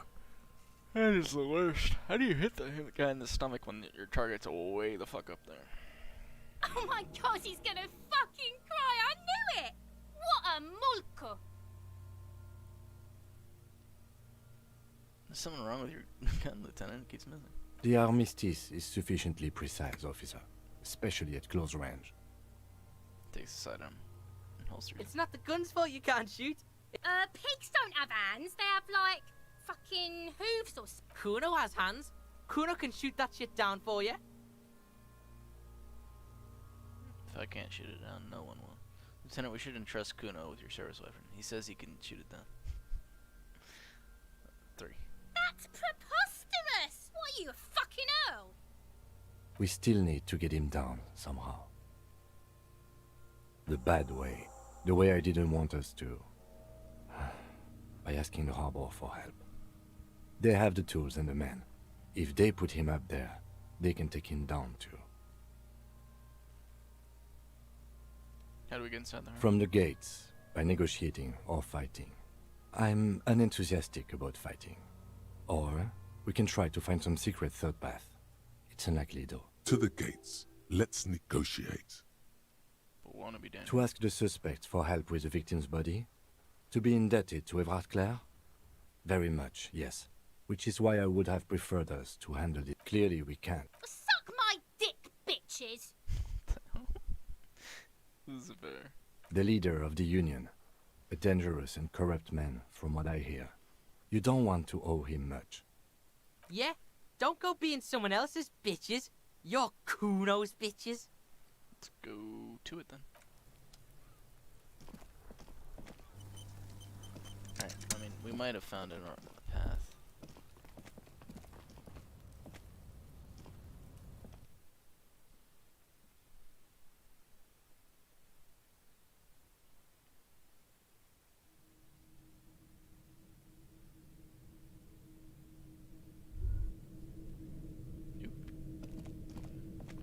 Maybe.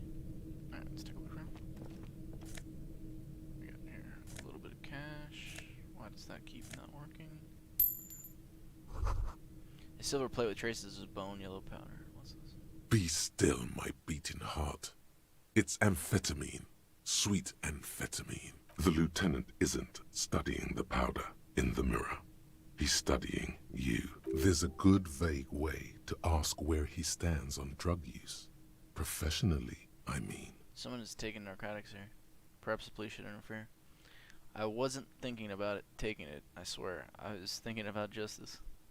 I've heard amphetamines make you a really good detective. Are you a really good detective? One. Perhaps not. This is below our pay grade, detective.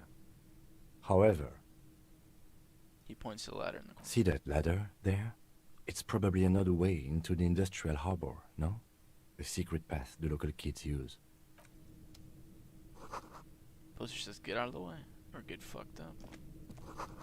Cured pig's head looks mummified.